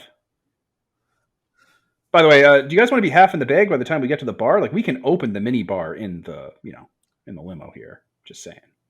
Oh, no! I figured we were doing a Monopoly tonight. That's what Toby said, or that's what Teddy said. Why not both? Well, I mean, I don't know that opening it up early is going to help us in visiting 26 pubs. Can't you just something muscle wizard magic? Now I've sweated all the alcohol out, and now I'm covered in oil. Nah, that's more Misty's purview. Okay. No further questions. Misty, at this point, if you've opened up the mini bar, Misty and Tobias are going to like start drinking. Yeah, no, absolutely. And you can see that once you guys get out, the hologram of Teddy is there waiting for you guys at the Weatherspoons that you all were supposed to meet Earl at. He's there with like a can of beer, and it's just kind of like drinking. Oh man, awesome! All right, so this is like some sort of like little ancient family pub from like 100 years ago or something. Weatherspoons, fuck no. This is where we go and get shit. I keep slipping into the Danzen accent because it's so close to how I talk sometimes. Teddy's just like, Weatherspoons? Nah, man, this is like a chain pub. Oh. But this is where you always want to start. You always want to start at Weatherspoons. They always got the greasiest food to soak up most of the stuff. Oh shit! Yeah, okay. Applebee's maneuver. I gotcha. Dan Zen, being from America, just nods knowingly. All right. Avoid the ribs if you don't want to be in the washroom the first half of the night. Dan Zen nods knowingly. All right, let's get this fucking wizard thing torn up. Smash a bottle against a wall. Yeah! You guys go into the Weatherspoons. As soon as you enter, you can see a guy who is probably, by your best guess, 45, maybe a little bit older. He is clearly graying. He looks a little run down from too much partying and is wearing the kind of clothes that are respectable. Like, he's got a nice suit jacket on and slacks and that kind of thing, but he's got a fun Hawaiian shirt underneath. Maybe he's trying a little bit too hard, but he's got kind of that friendly uncle vibe. Immediately, all of the mages that were there with you just kind of wave and go, "Hey, Earl, nice to see you." And everybody kind of sits down and obviously invites you two to sit down. Absolutely. I'll take out a roll of unmarked Euro hundreds and be like, first few rounds are on me. The wrong country, buddy. Earl sees that and just goes, "Whoa, whoa, whoa. Hold your roll there, bud.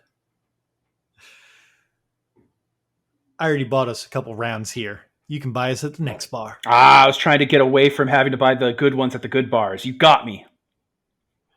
Don't worry there, champ. We're going to the good bars last. Right now, we're gonna work our way up from the bottom. Everybody, full stamina.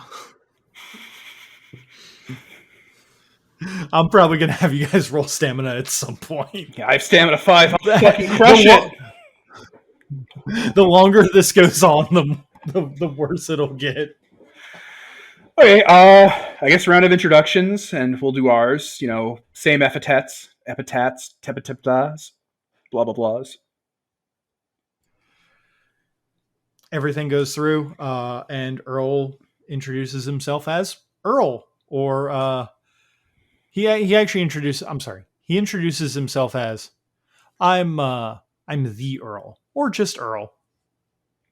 Oh yeah, I do the same thing. End of sadness or the end of sadness, whatever you prefer. Right, it's a title I inherited from my mentor before he died. Mm. So anyway, what brings you and literally all of our youngest colleagues out to party tonight? We want you to help us during this bender parse out how to bring someone back from the dead by fucking with time. But we also want to avoid using wizard magic for the time bits of it. He makes the mistake of drinking while you're saying that.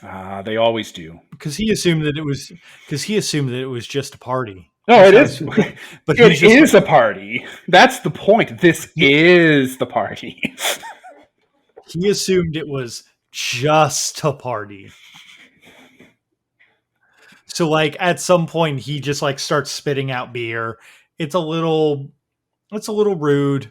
But weirdly, you all don't feel like that he hit you. No, yeah. You know that he spit out beer, but it didn't hit you. This guy's a party wizard. He's too cool for that. He's too cool for that. All right, then. So you want to bring someone back from the dead, but not accruing paradox. Yeah, that sucks and shit, and we don't want that. Man, I'd have to be on so much LSD to do that. So as far as we can look over to Misty. We've got. Wait. Okay. Wait. What was Knight's trick? What's Knight's paradigm here? He's matter. Yeah, but like what kind of like muscle wizard, witch, pharmaceutical wizard, VR wizard, party wizard? He can literally fuck with all forms of matter. Okay, alchemy wizard. I understand this. Okay, yeah, alchemy wizard. Look, I'm just saying, between pharmacy wizard, muscle wizard, alchemy wizard, party wizard, antichrist, and fucking Prince of Mars wizard son, we should be able to hack together something to like fucking pull this shit off and spit right in the face of God. See, Errol, it's not a problem. You just have to wish for some LSD. Yeah, the wishes have a cooldown. Let's not waste the wishes on that. Listen, I know better than to wish for something. Whenever you wish for something, there's always something that comes back at you. You know, sometimes it's real simple, like owing a favor to someone because like I hope that my dad could get out of jail or something, and then you owe someone a favor. Or sometimes it's like, oh, I hope for this, and it's like, oh yeah, cool, you've got your new beer, but also like, if you don't do something for me, you're going to go directly to hell. No takebacks. Yeah, pro tip, you just saying, I hope my dad gets out of the jail qualifies as a wish, and I could have granted it. It doesn't even have to be sincere, so I'd watch that if I was paranoid about it. But my dad's dead, so yeah, like, it would have really fucked. You can't grant that. Oh, it would have really fucked with you. So just, if you're paranoid about that, just skirt around that a bit, okay? No, we're not. Oh, so it's not. Okay. So I'll look away from making statements that are wishful. Yeah, it's a whole thing. I don't really try to fuck around with it because I don't really care that much. I'm looking for more direct things. But if you encounter someone like me who's a huge piece of shit, watch out for that. Right. So I know normally I've not been making you guys do any rolls right now because the social RP has been on point. However, at this moment, End of Sadness, if you could, from your interactions with Earl so far, if you could make me a perception and alertness roll. I didn't bring the crocodile. I specifically didn't. I specifically did difficulty 7. I specifically wanted the opposite of this. Can I be a crocodile? Can I roll? Yeah, you know what? If you want to roll for it too, Pete, I'll give it to you too. Fuck me. Difficulty 7? Yeah. All right, I'm going to spend a willpower for a success. Motherfucker. 2 successes. Oh, wow. Yeah, all right, cool. I botched. Oh, no. Limit gained. Oh, my God. Wait, you have a limit track? What the fuck is this, Nexus? Yeah. Oh, boy. So, Rigel, you notice that when the phrase wish is brought up, and that kind of thing, around Earl, he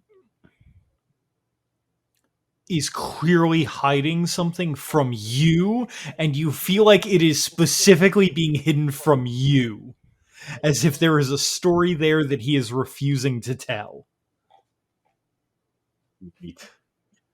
And the Sadness, on the other hand, you can kind of tell that Earl has been around the block and has seen the situation where that he may have run into a situation like this,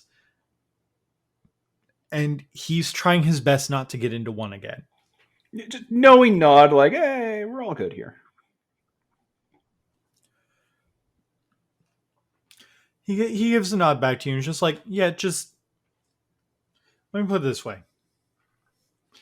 If I want something, I'm going to make it happen. Yeah, for sure. I believe in myself. No, yeah. I just thrown it out there because you never know if something else like me exists out there, okay? I was just giving you a tip. That's all. Just the tip. No, damn it. That show ruined that phrase. Listen. Listen, I don't know what the you are. I don't care. But if you say that you can grant wishes, I'm going to tell you this right now. Unless, of course, I specifically look you in the eye, say your name, and say those specific words with with the exact phrasing that cannot be taken away, that cannot be misconstrued in any way, I don't want it. Yeah, it's all good. You don't have to outer limits overthink it. It's fine. Free-form adventure.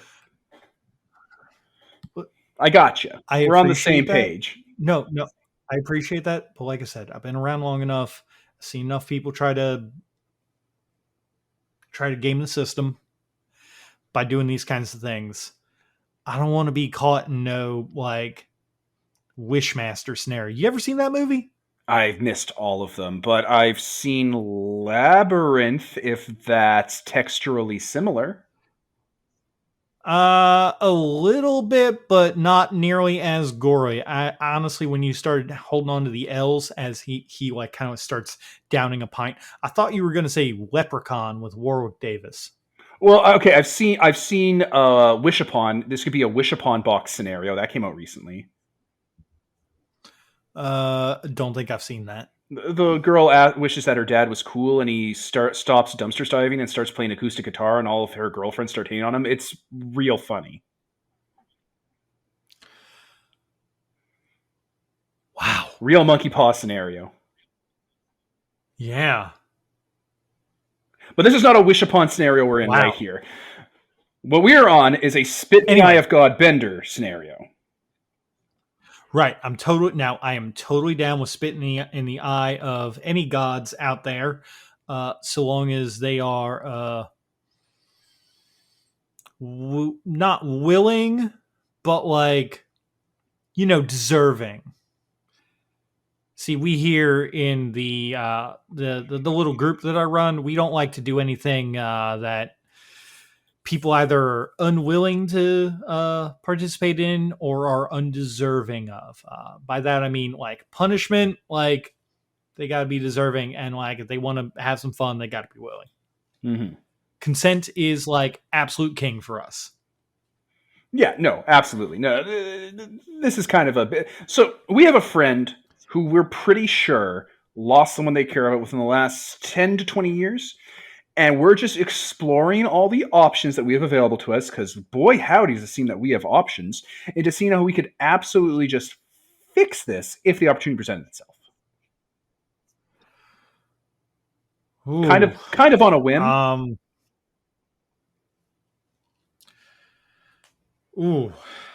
Saving people from the dead. Now that's all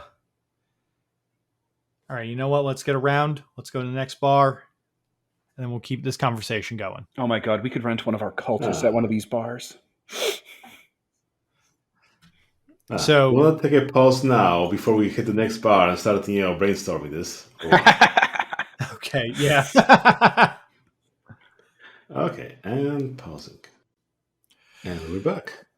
So you all leave the Weatherspoons, go into your Christine limo, enjoy some more drinks, and then go to the Earl of Essex, an aptly named place for you all to hang out with Earl, who is talking to some of the locals, as that he is, before he sits down with you, is speaking with some of the younger people, some of the older people, and is doing his business, which is to say he's schmoozing, he's managing some of the local bands, and then he's also handing out some illicit drugs on the side. Nobody, like, it's not like he's dropping drugs in someone's drink. He is like literally handing them to this person, and like they are handing him like a wad of cash back. And he comes back to sit down with you all, and he looks to End of Sadness and goes, "Well, bud, you said that you'd buy these rounds, so we'll go with that." And then he kind of like points around, with the last one being on Rigel, maybe intentionally, maybe not. That'll be the order of who buys. Sick. I'll throw down a wad of bills. Fucking chaos dunk. You're so experienced, you already have sorted out as based on our income.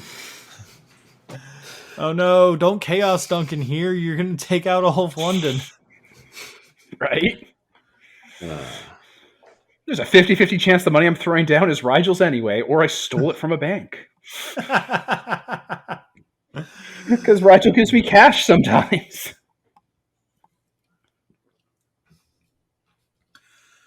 One way or the other. So, time shenanigans. Yeah. So, the baseline is we have someone who we were pretty sure, or we're going to just assume lost someone. We don't know any details. We've done no prying. We haven't asked any questions. So, the basic question here is, can we fuck around enough to steal stuff from the past before it died and replace it with a duplicate so it doesn't cause a grandfather paradox? And so open up tablet showing Nafandi exploding from paradox. This doesn't happen to things we care about. Ooh. Ooh. Don't worry, it was a demon wizard. Fair. But also, ooh. It's like showing a vampire how all the vampire died in the sun.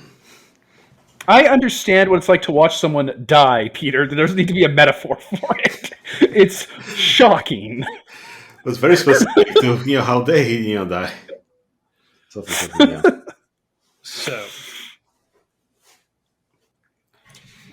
the problem with that is that going to the future, very easy.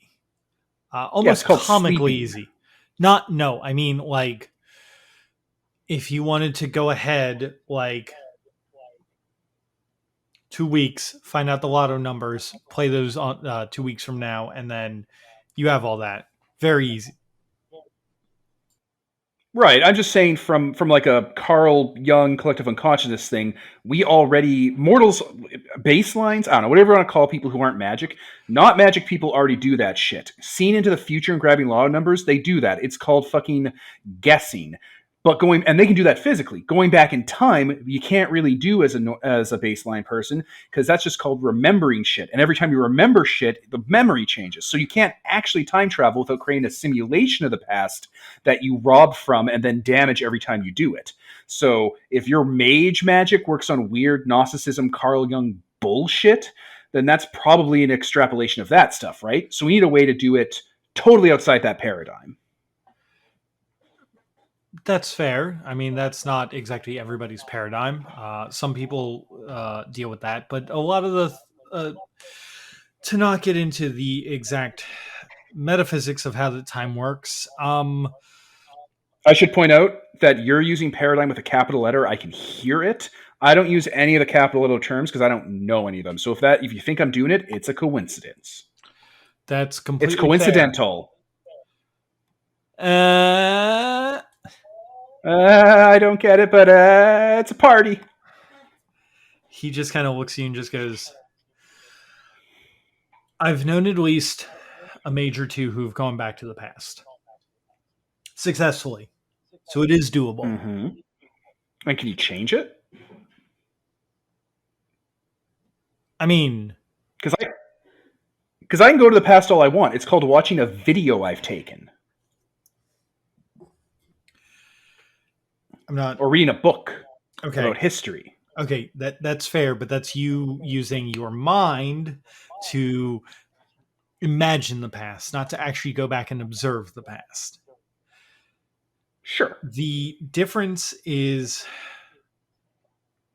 the observation of the past is very simple. If you're an observer and you change nothing, it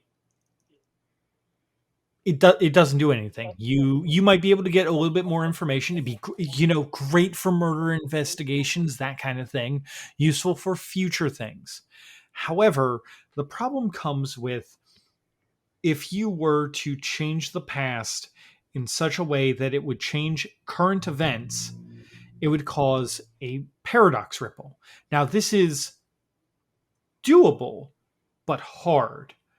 depending on the amount of time that has passed. So if we're talking minutes, literal minutes, it's doable to go back in the past, to stop a friend from getting shot, to save a friend in need, to make a split-second decision different. It's doable. It's not outside of the reality that's been set in stone and concrete that people read on the news. But the moment that it gets out there, the moment that it's in the, as you said, the Carl Jung collective unconsciousness, it becomes harder to move. It becomes more concrete. Things have to... Yeah, you can't go back in time and save the princess from the car accident because a billion Weekly World News articles talk about it happening, right? It would just rip everything up. Right. But at the same time, you can put a really convincing dummy in there and then just hide the princess. Exactly, which is kind of what our plan hinges on. Oh, I was just talking to the beer. Okay, okay. Yeah, no, that's what Rigel and I like. Rigel and I talked to his parents earlier, and that's sort of the plan. We're gonna try and kidnap this. We're gonna it's a time heist. We're time heisting this person from the past and replacing them with an absolute identical version of their corpse. Like not just a dummy. Like we'll get wizards and magic and weird stuff to make it fucking cloned, so that everything proceeds as normal. Okay. Do we want to test this out? Yeah, I was see. We were told that wizards trying to do time travel means you'll detonate or you'll have to fight an old man, and like I'm all for fighting that old man. We should do that actually at one point. It sounds like a dickhead, but my kind of not knowing anything theory was there are probably creatures out there that are achronal. They just have to exist. That's just how this stupid world works. So my theory was we catch one of these achronal creatures, murder them and skin them, and then turn their body into a tube and put one end of the tube where the person died and the other end of the tube here in the present. And then we use normal mage magic to just do the swap, like swap their two. Do you have like a thing where like if there's one thing in one place and one thing in another place, you just trade places? Teddy like raises his holographic hand. Yeah, I can swap places with things. Yeah, so we do that, and that way whoever discovers, like whatever the body's discovered, like we do it the moment before it happens, and that way they discover the dead body, and it is a dead body, but we've just hijacked that person before they died here to the present, and they just continue on. And then we throw out the fucking skin tube of the achronal thing we skin, like it's pelt. Okay, not 100% sure that we need the achronal creature skin to do that. That seems a little... I'll be honest, I don't know a whole lot of creatures that are achronal. I know a few, but not a lot. And they're very hard to fight. And there's not a lot No, of yeah, Hound of Tendalos, but if we find like a small one, like a puppy or something, we could like use that as like the test bed, right? I mean, I would really prefer that we didn't like skin dogs or whatever. Like that just seems like rude and mean and like... Look, this is to save a life, and also these are theoretical time monster dogs. And the story I read them from, they were very awful. So they're like Hitler's dogs. It doesn't count. I mean, but what if they're not like Hitler's dogs? What if they're just like dogs that are like displaced through time? I mean, okay, well, clearly we won't use those then. Right, But okay. you know what? If those animals exist, that implies an ecosystem. And in every ecosystem, there's a predator. And some predators, like Scar from the Lion King and Gustav the Crocodile in real life, are evil. While that I'm not going to disagree with you there, I will certainly ask that I would prefer that this would be the mage tries to open up the time portal. I would rather, if this is a thing that we're going to actually try and test out, I would prefer that me and my brothers and sisters in the cult try this out. Or Sure. wait, actually, But aren't we one gonna have to second. fight an old man then? No, potentially, but Okay, all right. 1 sec. Let me think. Okay, so you know what? If you can get me a few things, I might be able to over time imbue some magic into some items. I'm not the best at making things, but I'm sure I could talk to some people. And he kind of like looks over at at Tobias, the Aetherite, the guy who's like made to do that. I don't see about doing some things and maybe imbuing some things with some magic. Maybe that'll help open up your time portal. And if I it mean, goes wrong, yeah, that's wondercrafting. If there's a paradoxical backlight, then it should absorb it instead of whoever's opening the portal. Oh shit! So we just need to build heat sinks to absorb the paradox. right. But we need to make sure that Yeah. right, but we need to make sure that the idea works first, right? Mm-hmm. So Okay, what's a right. thing we can steal from the past? Okay. So what's the thing that we can steal from the past? It has to be innocuous. It has to be something people know exist or know happened, so we can alter time. But it has to be something we can alter time in such a way that no one notices we did it because we left a fake behind. I mean, you could try stealing money out of our own pockets in the past. Ooh, do we want to cross the streams on us though? Because these guys get pushed back on reality from that whole Carl Jung nonsense, and we don't.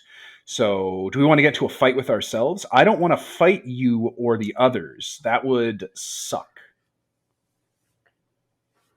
I gotta say, if I saw myself try to rob from me, I would assume that that version of me was like an evil Mirror Universe version, and I would go to town on them. No questions asked. I mean, that sounds like something we can bring up when the rest of your friends are around. Because that sounds like a really Oh, fun, like, well, Rigel and I, we're sort of doing this together, kind of off the books. No lawyers, if you catch our drift. oh no, it's fine. I just figured that would be more like a fun little like offshoot thing where that you all decide to fight each other or whatever. Be a little No. fun like little thing. It'll be fine. See, now we just Mirror need to. match. Now we just need to test, stealing stuff of the past by invading other PCs. Little vignettes that we'll have in the next episode, and Oh my god! Right. Like, and every time it happens, Peter and I are like, "We're sorry, okay? I guess we did it in the future. It's our bad, okay?" Wait, in character. Well, why don't we try to rob from ourselves now? We already have a timeline set up, right? Yeah. Well, I have a trunk of snake vampire drugs in the trunk of my limo. Could we try to rob that from us? We've already established it's in the trunk, and you've all already seen it. Misty looks to you and goes, "All right, Earl. I was gonna bring this up that this guy's got some hard drugs. You want me to sell them sell them through some pharmaceutical means, or do you want to sell them through some your deal?" And he just kind of looks back to Misty and goes, "Well, if they sell them to me, ain't gonna be much way to prove that they didn't already sell them to me.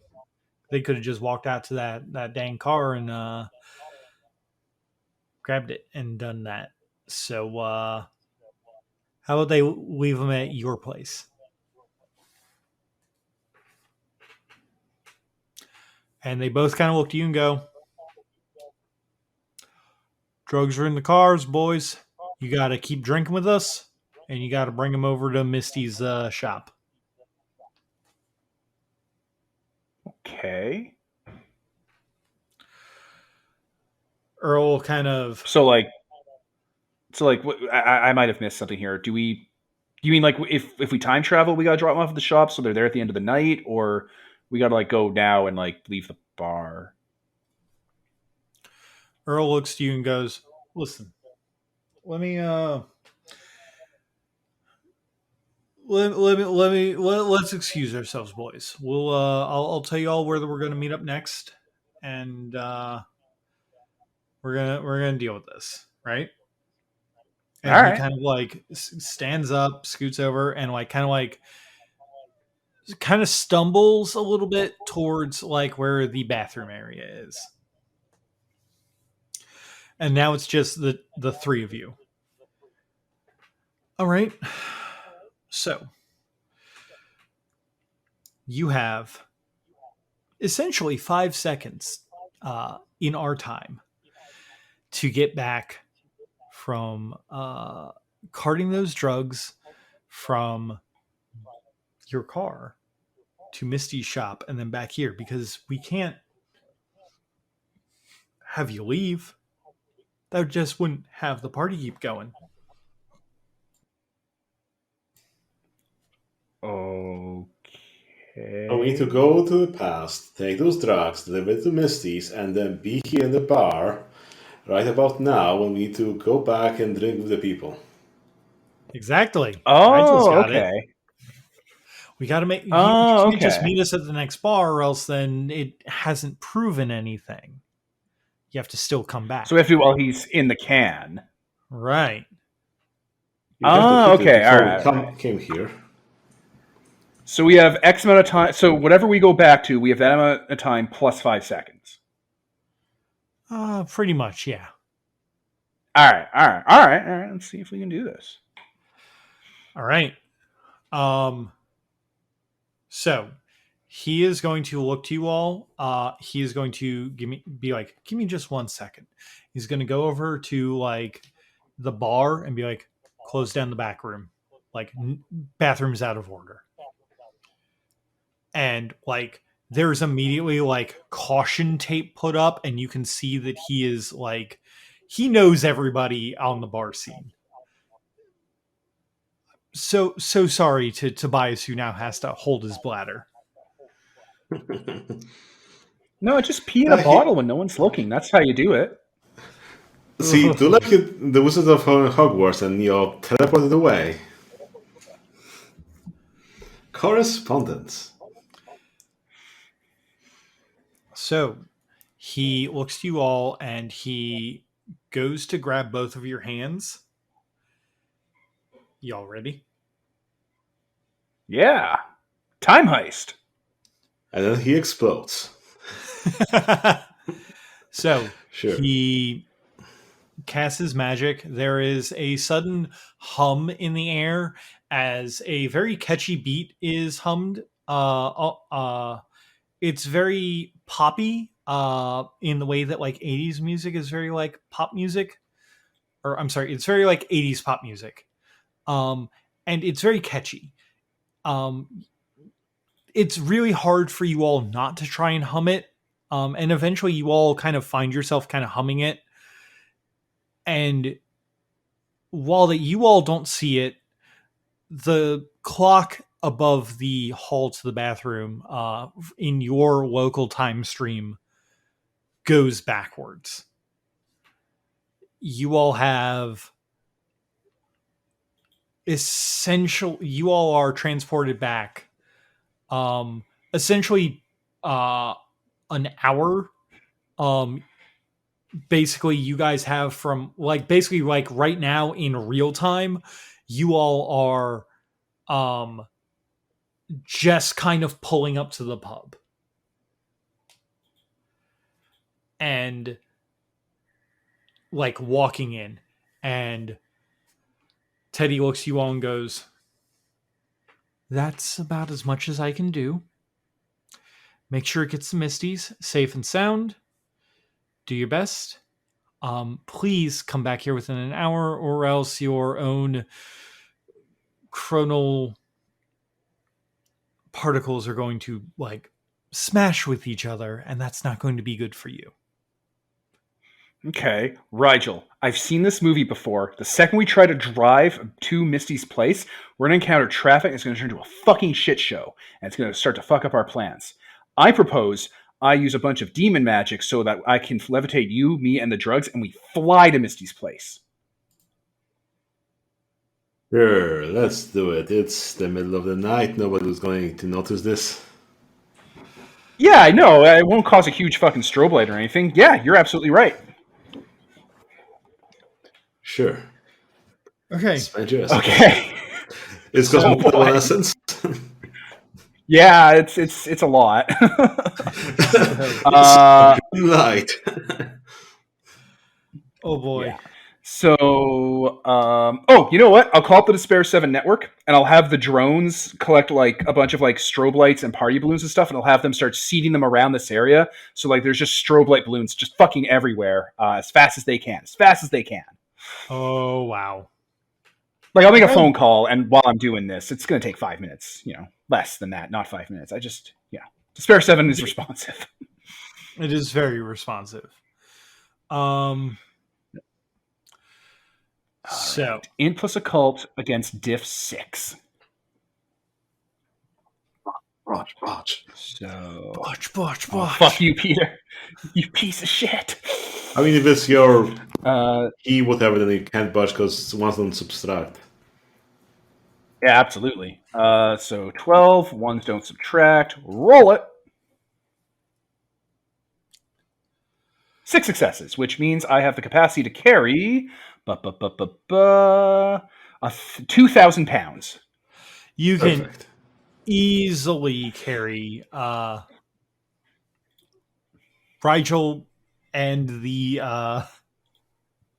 and all the drugs. All right, I will. Like Ransom yourself. and Gary Mitchell's before him, I shall rise with the drugs and Peter on elfin lead, demon hand vectors. God. Held up like a crucified Lilith from Evangelion with a tilted head, and we shall fly our way to the destination on strobe light anima effects. So, to kind of like set the scene, basically like you guys walked into the bar. And then immediately as soon as that you guys heard yourselves walk into the bar because you remembered the conversation as you walked into the bar, the two of you walked out of the back of the bar, went over, unlocked the door, or unlocked the trunk, grabbed all the drugs, and just started like vectorizing up and just flew off. Like a radioactive comet. Yep. Like the most radioactive comet. So there will be some UFO sightings in London today. There's a new TikTok trend going called strobe looning, where teens are releasing strobe lights tied to weather balloons. It's like Hell Maxine, which is a real thing that's happening right now, where kids are committing as many sins as possible to not get into heaven. That's a real thing. Look up Hell Maxine. What the heck? You know what? Anyway. There's like a bunch of edited CGI videos of it happening and police reports already being filed. I can't believe you. That's going to become popular. That means that's going to actually happen after we're done this, by the way. Ultimately, it's the anime where it all comes from. I'm sorry. No, it's the anime where the main villain with like the 16 vectors or whatever in English is voiced by the same voice actor as Phil and Lil. As who? Phil from like Rugrats? Yeah. Oh well, good for them. Everyone's forgotten about that anime, but good for them. You know who pointed this out to me while I was watching this? My mom. Who? That's Rugrats. yeah. She's just like, oh, why is everybody naked and dying? Oh, that's Rugrats. That does sound like Rugrats. Anyway, back to this. So as you fly off on your Rugrats hands, I'm sorry, Elfin lead hands. You strobe ballooning across the sky. Strobe ballooning across the sky. I'm gonna ask for a Dex and Stealth roll. It's going to be like hey, roll. you have set this up to help you out. I'm going to say difficulty 4. Oh man. Okay, so Dex 5 is pretty good. I don't have stealth. That's not. Dex 5 is pretty good. +1 difficulty. Yeah, that's not a real thing I have. Oh, is it? Oh shit, you're right. If I don't have dice, it's a whole thing. Yeah. 2 successes. Oh, okay. The strobe ballooning has helped negate anyone who was going to be looking up at the sky that night from noticing you all drug muling it across the entirety of London. You land in the alley that is. Oh no. Oh, I'm sorry. I No, guess no, you don't no. land. I guess you guys just We keep go up- flying. We go above her store, and I will levitate up some debris and railgun a hole through the ceiling, and then shoot the fucking thing into there and place it on the ground. You just That's railgun into the later. okay. You know what? That is a problem. That is a problem for Misty later. Don't worry. There's money in the there's money in the drug chest for Misty. Okay. I've seen this movie. If we go in there, we're going to encounter a short slice of life adventure that's going to steal time from us. I say out loud. Damn it. You're overcomplicating things. No, life overcomplicates things. I'm simplifying things. Railgun. Goes in there. I assume you all fly back. So now we have 50 minutes to kill.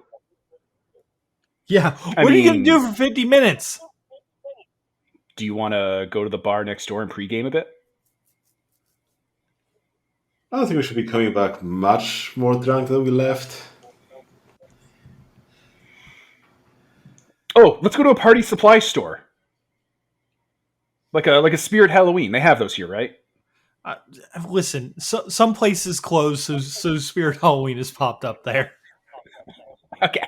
We'll go into a Spirit's Halloween, and I'm going to cover myself in glow sticks and strobe lights to try and justify the anima bonfire I cannot turn off.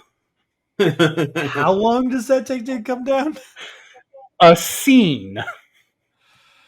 Oh, yeah. Okay. I double check exactly how long it lasts. Peter's like, oh.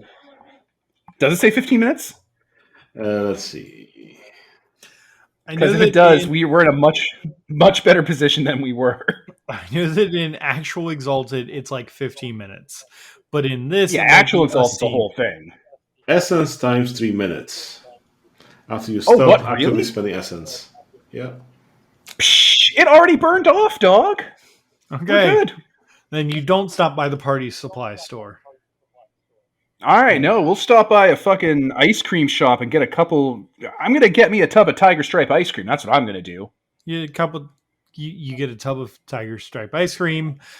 You guys are enjoying the moment of coming down from having a lot of drinks and knowing that you're about to like go back into the thick of it. Yeah. Yep. And then you go, oh man, we got to get back there and like hustle back to where you needed to meet back up. Yeah, we need to get into the toilet. You guys get into the toilets and are ready to go.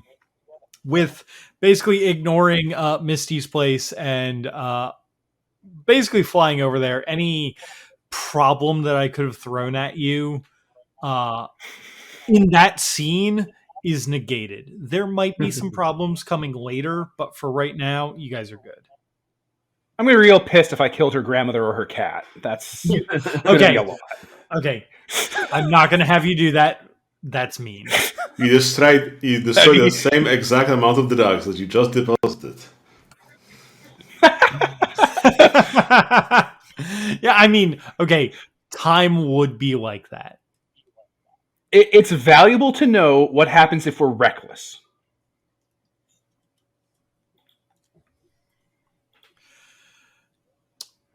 That is not something that you guys would know right now, but we will be getting back to that later. It's valuable to know So, as a data point. you all take the time to just kind of, I guess, keep people from going into the bathroom. Your other selves notice yourselves that have not been brought into the restroom hallway. Notice that people like are going out of the bathroom and like going like basically would like walk in and then like leave and then like go upstairs to like another bathroom. And then eventually you guys go in there, get sent back in time, and then you all walk out and Earl's like, all right, how'd it go? It went great. Times are bitch. Fantastic. Good to know. I'm glad I could help. Ooh. He just kind of like grabs at like the side of his head. Ooh, okay, I know what that is. It was a little rough. Normally, I only send one person back. We should be fine. It'll just take like a day or two for this headache to bleed off. Nothing a little bit of acid can't cure. It's not Anyway. an indication of anything serious, right? I mean, we No. went there and back. We didn't engage in anything. No, you might have. Did y'all do any like minor collateral damage or anything? Have you heard of Yeah, but we. Yeah, I Yeah. invented strobelooning and also Misty. I left money for your roof in the chest. Yeah, that little bit of a headache from that. It's not the worst that I've had to deal with from time travel bullshit, but try to keep things as same as they can be. Well, we didn't want to get stuck in like a what do you call it? Oh shit, what movie did that? We didn't want to get caught in a bunch of small stories of run the clock down if we accidentally would have bumped into people that we wouldn't have bumped into if we didn't go back in time, and then just resolve their issues, which wouldn't have happened anyway if we didn't go back in time. So we like tried to speed run it and just like ignore interacting with that stuff because it always comes up. Oh man, why did you try to speed run it? That just oof. Well, because if we didn't try to speed run it, then we would take it the natural course that time would have wanted us to take to teach us a lesson about time travel, showing us all the ways that we influence things that we didn't notice before that was set up for the audience to see. And I don't fucking play that way. We're here to screw with time, not follow some sort of goddamn plan. He's just kind of like rubbing his right temple like more and more. He's just like, yeah, I get that. If you guys are going to do this on a grander scale, you need to not fuck with time, like physically. Ooh. Okay. Well, this is rough. This is like, there is no more magic from me tonight. You know, we have a place that we can hang out at that you could like draw some juice from if you want to recharge. Drawing juice and bleeding off juice is different. Okay, I have no idea how anything works then. Actually, but I know what fixes. But I know what fixes a grumpy mood, and I'll offer the tub of Tiger Stripe ice cream. Tiger Stripe, my favorite. How did you? No, that means we were taught a lesson. Nobody likes orange ice cream with black licorice in it. It's why I chose it. It's just so good. I can't help myself. So good, I can't help myself. Nom, nom, nom. See, if this was like some the New World of the Demon, this could be like your glitch or whatever that you accumulate there. Oh my god. It's like nobody learned a lesson here. It was a coincidence, okay? It was just a coincidence. Unless that old man shows up, and then we can start to throw down in this here bar. That's an old guy at the bar winks. So you all walk out, and everybody looks young, and Dan's just like, "Yo, y'all get that old mind over body experience there in the old crapper?" Mind over body experience. What? Yeah, like you gotta get your mind over your body. Y'all were gone for like a little bit longer than we figured for old piss. Oh shit! Sorry, we did the time travel thing. I thought you were all in on that. Misty, there's money in the chest for your roof. Right? Yeah. Missy just kind of looks at you, just goes, "But all right." So we were trying to. It's not that we weren't trying to pay attention to the time travel thing, but we thought you guys were gonna like bullshit us on that. But I guess if you're gonna pay for my roof, oh my god, We didn't want to get caught up in a. We didn't want to get caught up in a side adventure. She looks at Tobias. Quick, you have to take me back to my apartment. If they damage the roof, then my grow room is in trouble. Oh, Oh no! Well, we're good at fixing things. That's also a benefit. Rigel and I, we can fix anything. We have magic powers about it. We want some fucking rebuilt and we'll come with. We'll keep the party going. This entire pub crawl. Oh my god. Tobias just looks at you all and goes. Tobias looks to Rigel and just goes, "Don't worry. I've got this." And he like gives you like a thumbs up. He's like, "I'm a son of ether, remember?" And then gives you a wink. And then like goes off with Misty. Oh, Shelton and Rigel. God damn it, Rigel. That was set up earlier in the night that she wanted alone time with him. We just played fucking wingman. We just learned a lesson. Fuck, we can't escape time. We're going to have to kill that old man. That old man's going to have to go. Damn it. It's an old man in a bar that just gives you a wink and then turns into a biker.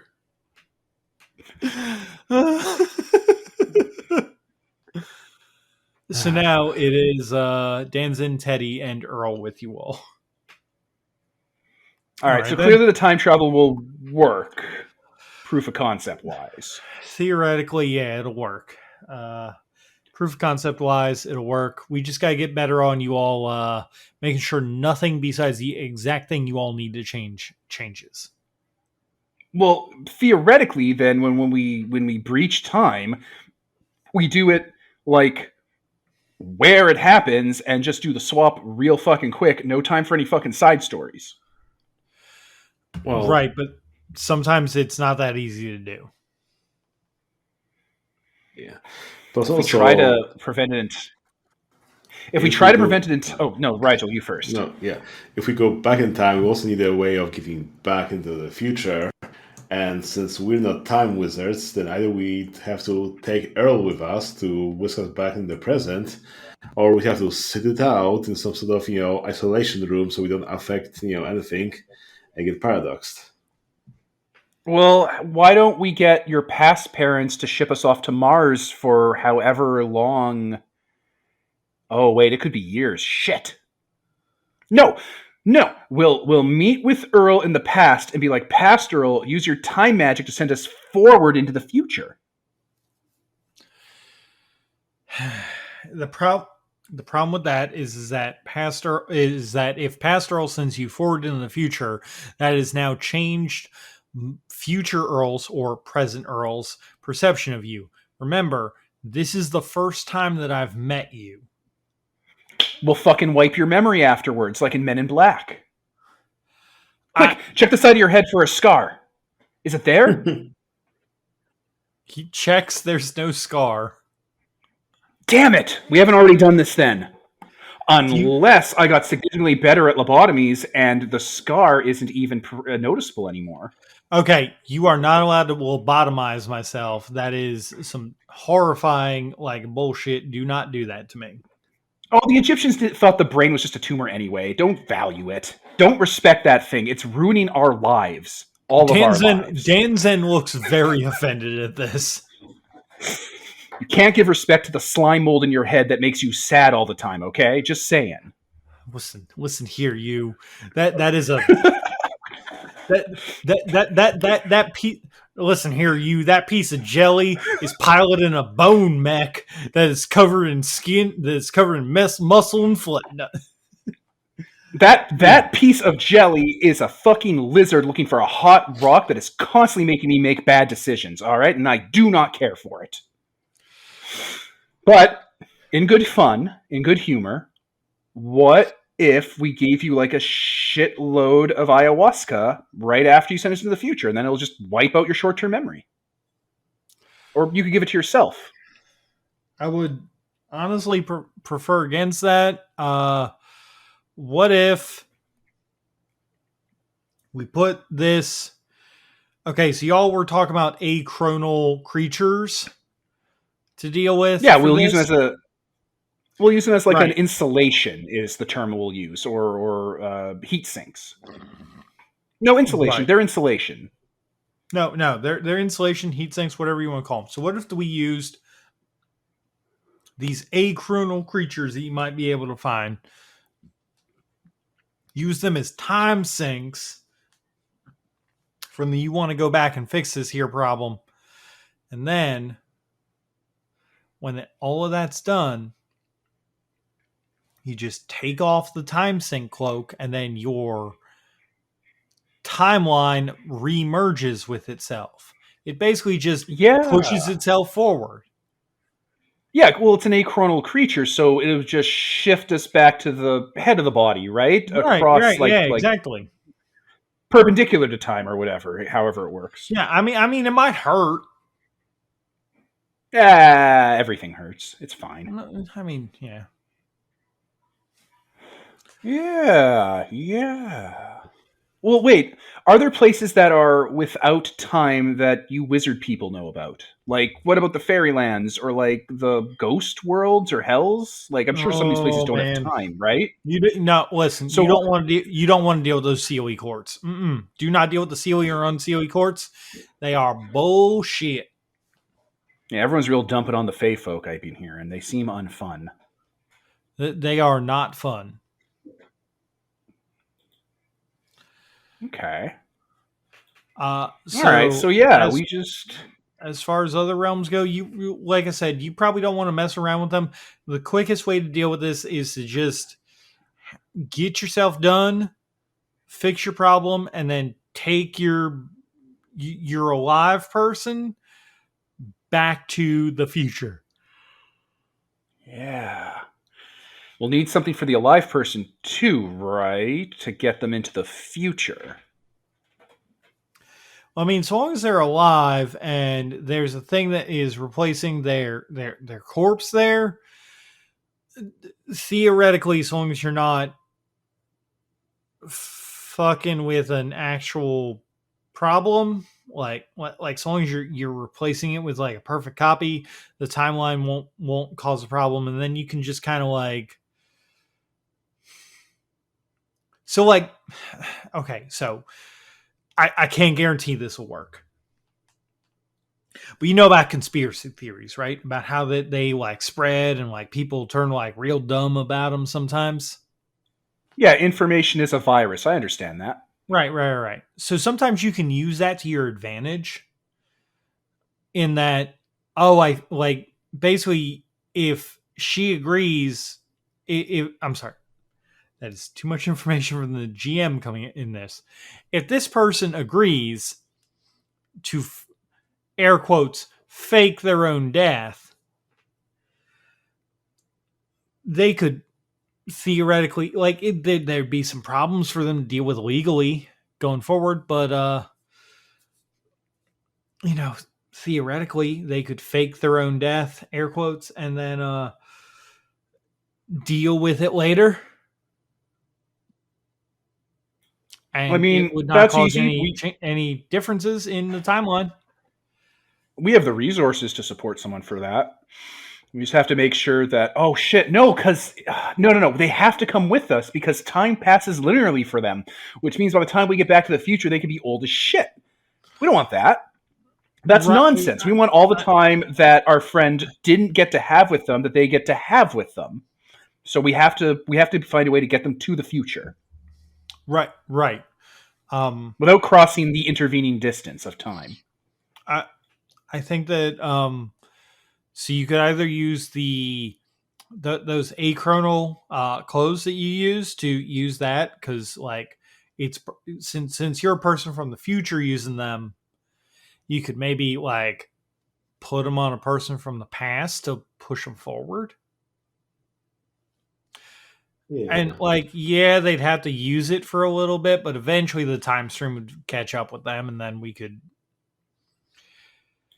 We definitely don't want to leave them behind, because if we leave them behind, there's a chance that Final Destination bullshit will happen, and we'll check the paper, and it turns out years later their alias got hit by a meteor, or like some old man with a scythe stabbed them in a grocery store. Yeah, or they hung out in a morgue too long and then talked to Tony Todd. Well, I don't get also that. The question is whether they'll want their old life back. They'll say like, "Oh yeah, it turns out that they didn't die," or they have to still catch up time-wise. So we need some sort of hyperbolic time chamber to age them up. Not what? No, we're not going to age them up. Surprisingly, not impossible. We've actually used so.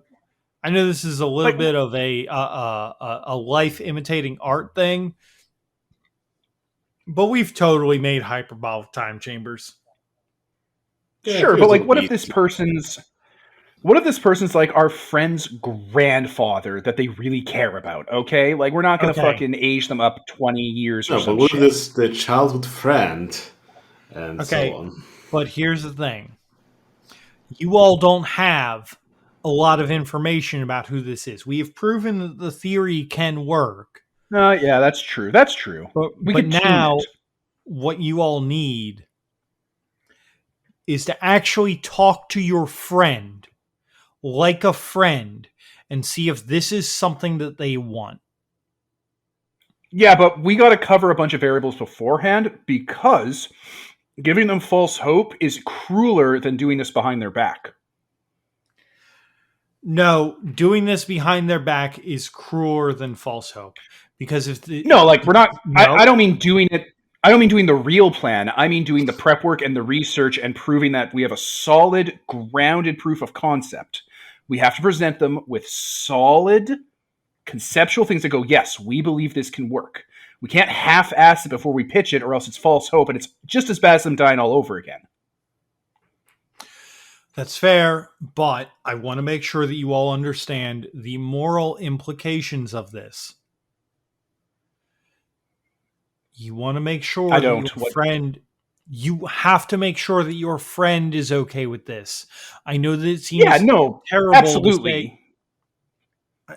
It seems terrible that your friend is the arbiter of whether or not this person gets to live or die in the future. No, this person died. It's not about them. It's about our friend. I have friends that have died. I'm not bringing them back. Their time is over. But if our friend wants this, they're going to get it. We're not just going to do it for the dead person. I know that's callous and awful, but they're not really part of this conversation. Right. I understand. But I want you all to make sure that you're not... Okay. This sounds so stupid. This sounds so dumb, considering all the entire conversation we were talking about. But your friends that you have now are important to you, yes? They're our pantheon. Yeah, absolutely. They're the only people in the world that understand us, I think. Make sure that you hold that close and do not do wrong by them, is what I'm saying. Yeah, absolutely. That's all I want to know. If that's the case, I'm in on this plan. Once you all have... That's why we haven't even... That's the primary reason we haven't given you any information, because that's their personal info. You don't even know who they are or what they are or any fucking details, because that would be a violation of trust. Right, but I'm also very much into making sure that personal liberties and personal everything's are like consent and etc. are taken into account. I don't want you all to be doing this and, even if it works, causing an actual problem for your friend. At this stage, all we are doing is future planning in the event that someone we care about in the future dies. That's all this really amounts to right now. It's just the preliminary research into what if. It doesn't have to ever become more than that. That's completely fair. Time is a fucking bitch. And I want to make sure that bitch doesn't slap you all. So, before we can even progress over to our friend, we got to figure out if achronal creatures exist. I'm certain they do. And then we just got to start hunting. Also, the big question is whether, if the person's a sleeper, whether them observing this whole shenanigans would mess with everything up. Oh, yeah. Wait, what? Is that a thing?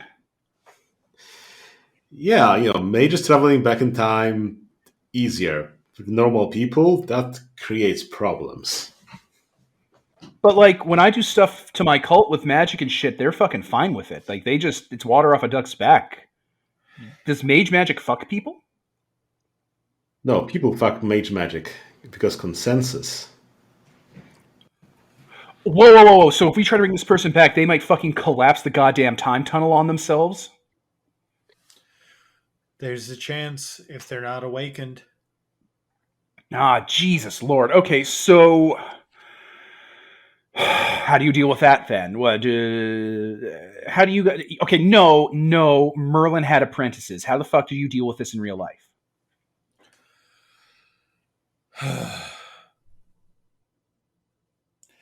The way you deal with this is you figure out what did this to them and you stop it. But we still have to get them to the future. But if you can stop... if that's the thing.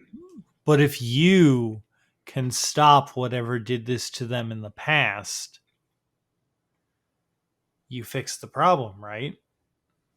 Unless, and this is why we have to look at these contingencies, this person's like 90 and it was 20 years ago. Well, in that case, you have to talk to your friend about that. I figure we should hash some of these details out ahead of time while we got the experts on hand on a bender. If this person was like 90 and this was 20 years ago, there's not a whole lot that time magic can do outside of, I don't know, maybe going to one of the outer umbral realms and randomly finding, I don't know, one of the spring realms, and maybe, if you're lucky, happening upon a peach of immortality and then handing it to them. That's about it. I'm sorry. I think you misunderstand. I'm not concerned about them being young or all that shit. I mean, because they're not a magic person, their presence in the time tunnel would fuck them over. We can handle that on our end. We have the magic for that. Their presence in the time tunnel, so long as they are believed dead through the point of the time tunnel, and then there is a reveal about them not being dead later on, you should be fine. Or not. So long as you either keep it secret or there is a reveal that it was a fake death, you are fine. Should be. Okay. In theory. Okay. So, but they're not magical, so wouldn't them looking at the magic cause it to fall apart? That's why you guys can't do fireballs and let the world know that magic is real? Because you lost the war to the MIB? Yes and no. On Mars? Yes and no. Some people are more open to magical thought. We call them sleepwalkers. They're people who... they're more numerous than you'd imagine. If not for them, we'd probably not even exist. However, so long as you can explain things to them, so long as you can deal with it, so long as you can make the argument, make it good, they can deal. Sleepers are very resilient. The person who is at risk for this paradox is whoever casts a spell or whatever casts a spell. We're like a lightning rod for reality's backlash. So if you cast a cure cancer on a cancer patient, the cancer patient being a sleeper doesn't make them detonate. It just like shocks you. Yeah, pretty much. Okay, that's perfect. Yeah. Oh wow. No, that's super fucking simple. Okay, that's excellent. We can handle There's that. a few times where that's not the case, but when it comes to tradition mages, that's absolutely the case. So now I spoke about the war with the Mars Wizards versus the MIB. This brings up a point. Is the MIB gonna start shit with us if they figure this out? Do they have like time detectors that like give off little TARDIS alerts when people fuck with time? Yes. If this is a time heist, does time have security guards that we're gonna have to start, Absolutely, yes. All right, let's talk about that then, Rigel. Your friends. Let's what are these men in black like?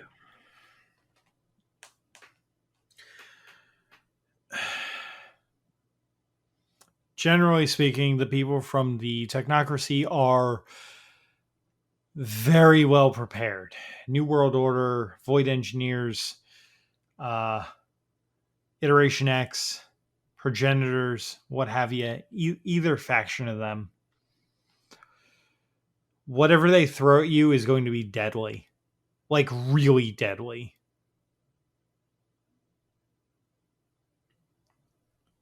Like, have you ever seen Terminator?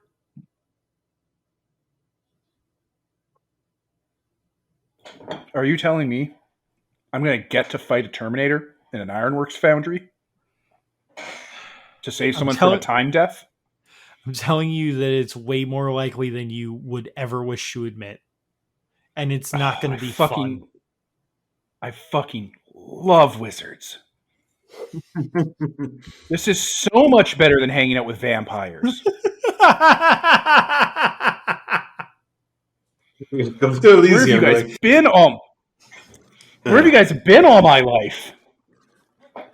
Next session, we're going to go into Elysium and talk about all the vampire problems. And go like, guys, you know what, guys? We could do a time heist and going to be fighting Terminators. Whatever you have here is nothing.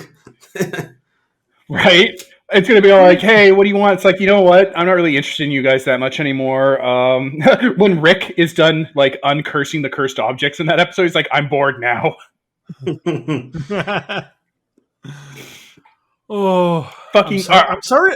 The Meiji Ascension is way more interesting. This does sound more interesting. I'm sorry. This fucking we're gonna press terminate, right? We're gonna get to fight at the bars. Like, so we're gonna have to fight agents from the Matrix who are wizards, and they're gonna send Terminators after us just so we can steal someone from time. Oh my god! Yeah, all right. I'm down. I'm down to clown.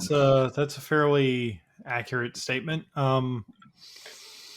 That's killing two birds with one stone, because that means we get to thrash up a bunch of MIB agents and let them know never to fuck with us. Yeah.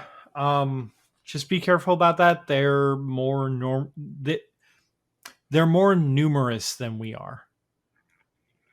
That sucks, but their Achilles heel is that they want people to believe that, the world keeps spinning the way it's been spinning, and we absolutely have no, we don't have that weakness. All of our shit works no matter who's watching us. I mean, they're preparing the world for the Terminator and so on with the Terminator movies and the Matrix movies and so on. Everything's starting to seep into, the collective unconscious. Wait, is that why these Boston Dynamic robots are starting to show up? I mean, yes. That's my theory on it. Shit. Okay. Is there a way for us to use social media and viral information to, push back on them in a localized area. Like if I fucking ruin London with counter information and poisonous ideas, will it kind of muddy the waters for them a little bit? I would definitely let you roll for it. This was in character. I was talking to the wizards. Oh. I mean, Out of character, kind I of. would definitely let you roll for it. In character, the wizards. I mean, have you seen Harry Potter? That does wonders for the hermetic mages.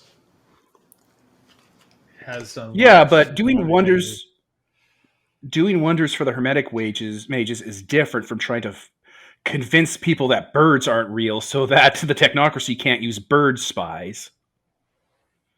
Yeah. You're not wrong. That's something we should put a pin in for later when the next project we come up with is fucking with the man. Oh boy. Okay. I use the bathroom again. I guess we can pause. And we're back. Excellent. Thank you for giving me a moment to go to the bathroom. So the pub crawl, the Monopoly has continued. You all have gone through other pubs as you all have discussed the logistics of time travel, just kind of moving along.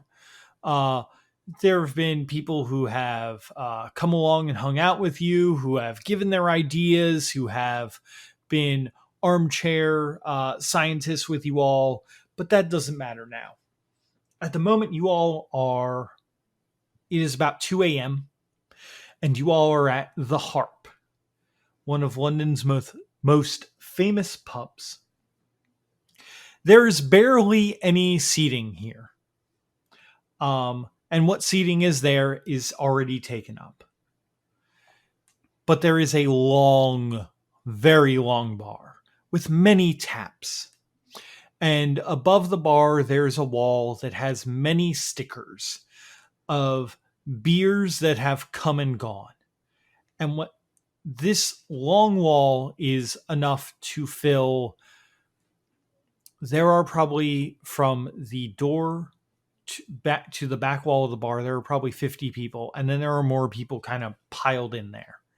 Just to give you an idea of how long this is. And from there's a wall, or there's a overhang from the ceiling that kind of comes down maybe 5 feet above the taps and then goes up another 10 feet to the ceiling. And the entire that entire bit is filled with stickers of beers that have come and gone. Oh, like labels? Yeah, like labels. Nice. Peter's actually posted a couple of them in the chat. There's a lot. Yeah, like they have those sticks you put on those pull tabs, and I guess that's from them. As you know. Oh, cool. Yeah. There is not anywhere for you all for your big group to sit inside the bar, but there are some standing spaces. And Can I bribe a table with a couple grand to give us a table? Oh, absolutely. I know that you have a couple grand. They look to you and they go, yeah, buy us our next round and we'll get out of your way. You buy the next round. They're Slam it down. You sit down. Order whatever you want. Price is no object. It's on me, the devil. Is that what you tell the waitress when she comes around? That's what I tell the people at the table. I'm like, whatever you guys want, it's on me if we can have this afterwards. The most expensive bottle, I don't care. I'm not here. It's all fine. I'm the devil, the Antichrist. Hello. I am also hammered. Tell your friends about this night so that they tell their friends, and it makes a bunch of MIB wizards upset. Well, that's oddly specific. Yeah, one of them who looks really drunk just kind of goes, "Yeah, man, don't worry. I'll go back to I'll go back to the Wild Wild West and I'll go tell Will Smith about this. Yeah. And they kind of drunkenly stumble out with their friends. Oh, right. right.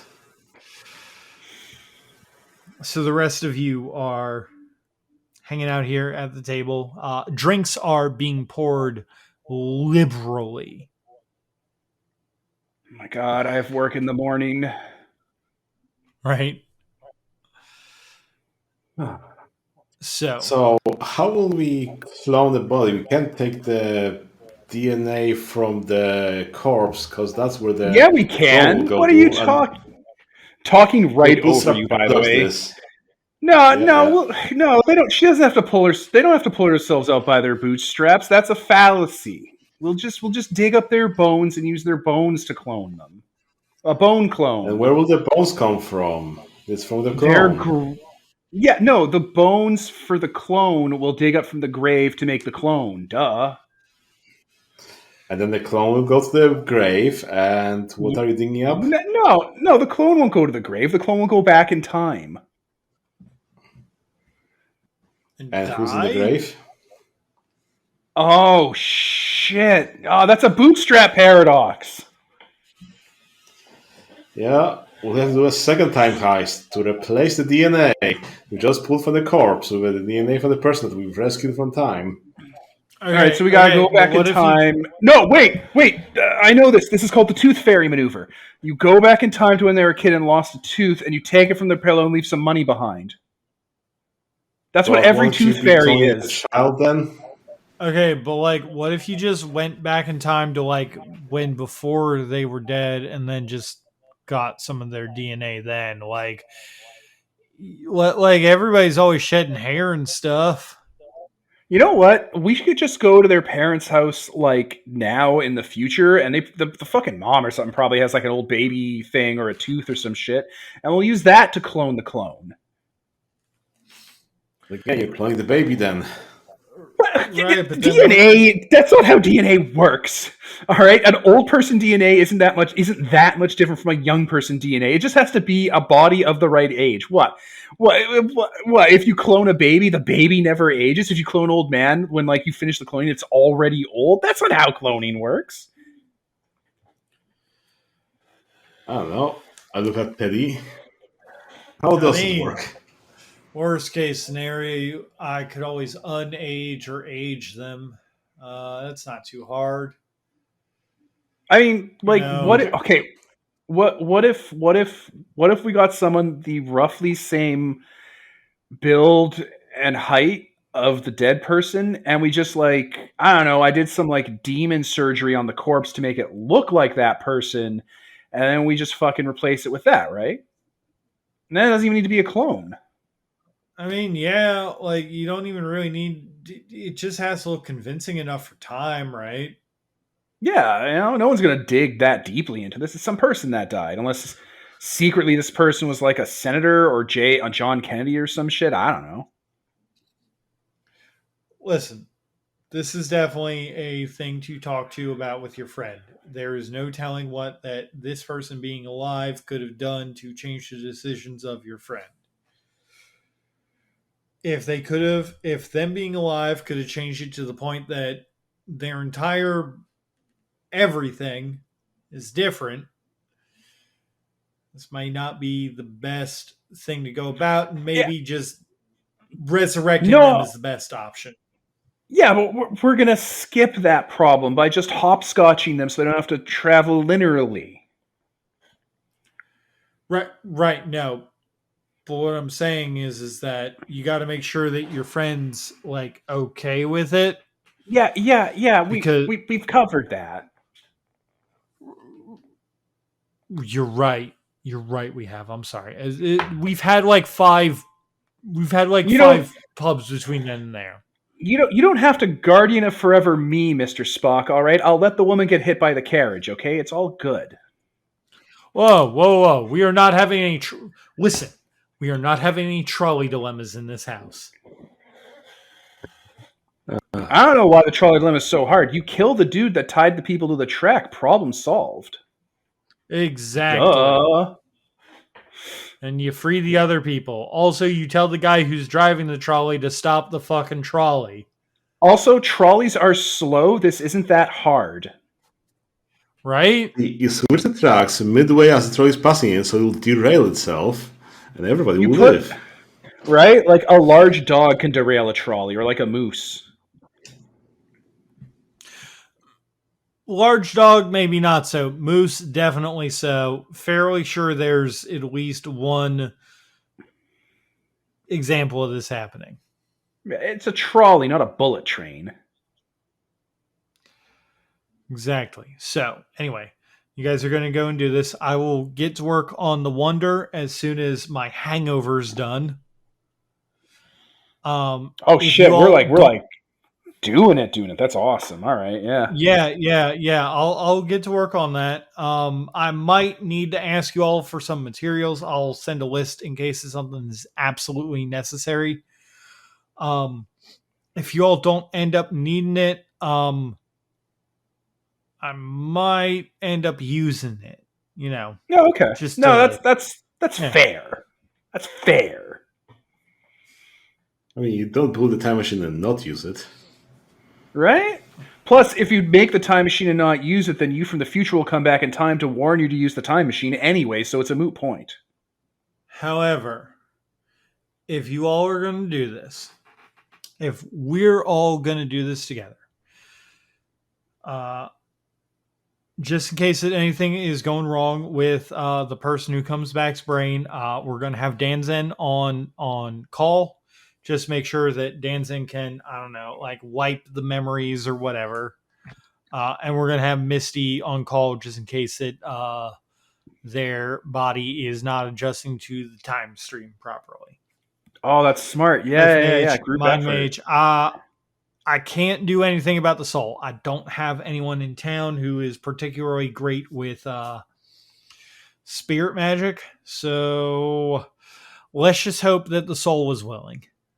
I mean, I sort of have a way to nail it to the body a bit, but that involves using a...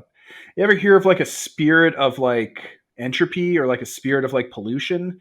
It kind of acts as the glue. Yeah, I know a bit about entropy. Entropy's a fun little sphere that I know a bit about.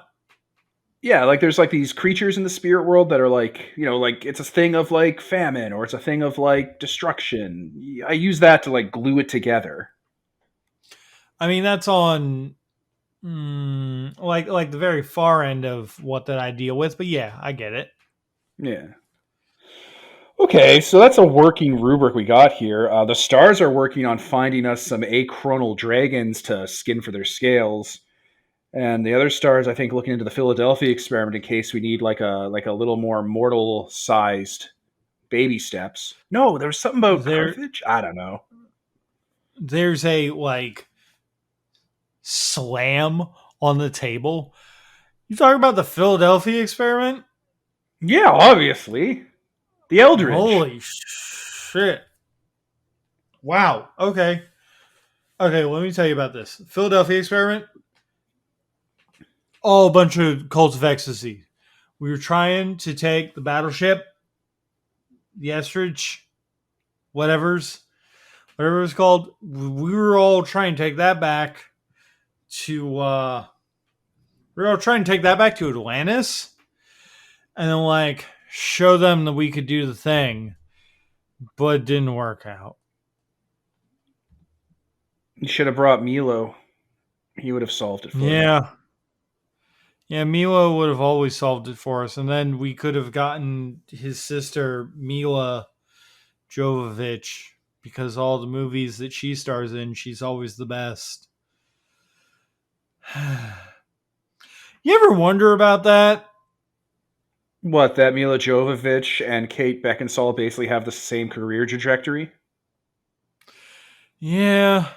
Is that you guys? Did you do that? No, that's definitely not us. They got too with them with those underworld movies. They got too close. Did you ever hear about that? All the time, constantly. I heard that they were actually working with the vampires around town, and then they The technocracy interfered and said, no, you can't say all these very specific things about the vampires, so we're gonna... You can't do that. We should firebomb Also, those guys. is Kate Beckinsale married to the director? No, yeah, Mila Jovovich and Kate Beckinsale are like the same person. They're both super attractive action stars that both have wife guy director husbands that both produced 80 movies with them starring into it, and then the movies immediately stopped when both of them divorced their husbands, and then immediately started again as soon as they remarried their husbands. Utena Hikaru and her husband also sort of had the same thing going on. He made the Go On movie and then the Catherine movie, and she did all the music for it, and then she broke up.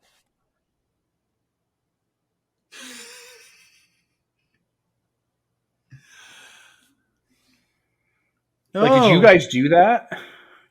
Did you like accidentally? I would. Did you accidentally unmake Kate Beckinsale, and then you had to make Mila Jovovich, and then Kate Beckinsale just survived? And you're like, well, now we got two. I would have never messed with someone who made the Catherine movie. That sounds really good. It was surprisingly good.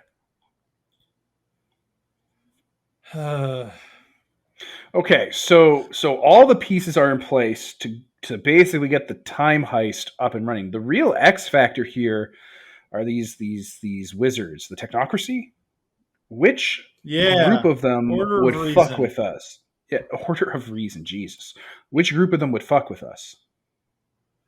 I mean, like, all of them. What, like the... No, they have different factions, you said. Only one faction is going to be Time Cops, right? No, see, that's the weird thing is that there's, like, only, like... Okay, so, like, there's, like, 9 spheres, right? There's 9 spheres of magic.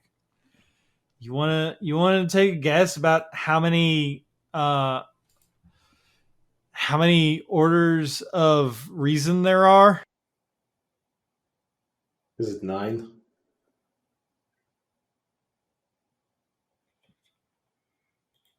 You there, Brandon? Oh, there's a pause. No, there it is. No. There's no. It's not 9. That would be stupid. They're like, not 9 would make sense, you know. There's 5. So they double up. Yeah. Wait, there's only 5 things of magic. So what, like? No, there's 9 things of magic. And there's 5 of them? But there's only 5 of them, yeah. Oh, each one of those takes 2, and 1 is a double up.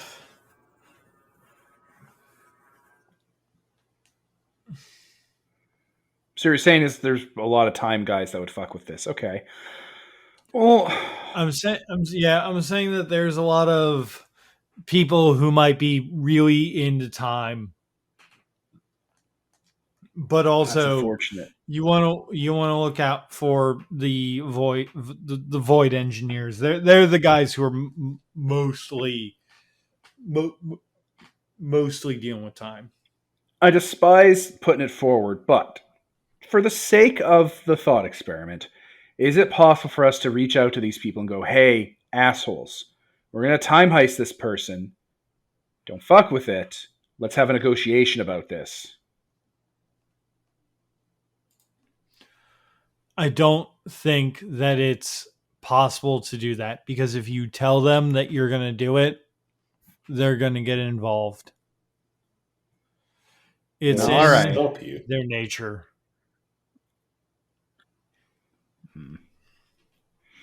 Okay, well, we'll just have to burn that bridge when we come to it. Yeah. Fuck them up. Yeah, it's going to be pretty rough. So... You know what they call people like us? Reality deviants. No, they do not. They certainly do. They call me a deviant. I mean, I am, but the reality part hurts. Are you fucking kidding me? They're judging me? Yeah, man. They're always judging you. They shouldn't do Even that. you want to know, Earl kind of like picks up on like the earlier conversation about how that like vampires are boring. Just like, who else he calls reality deviant? You know who else they call reality deviants?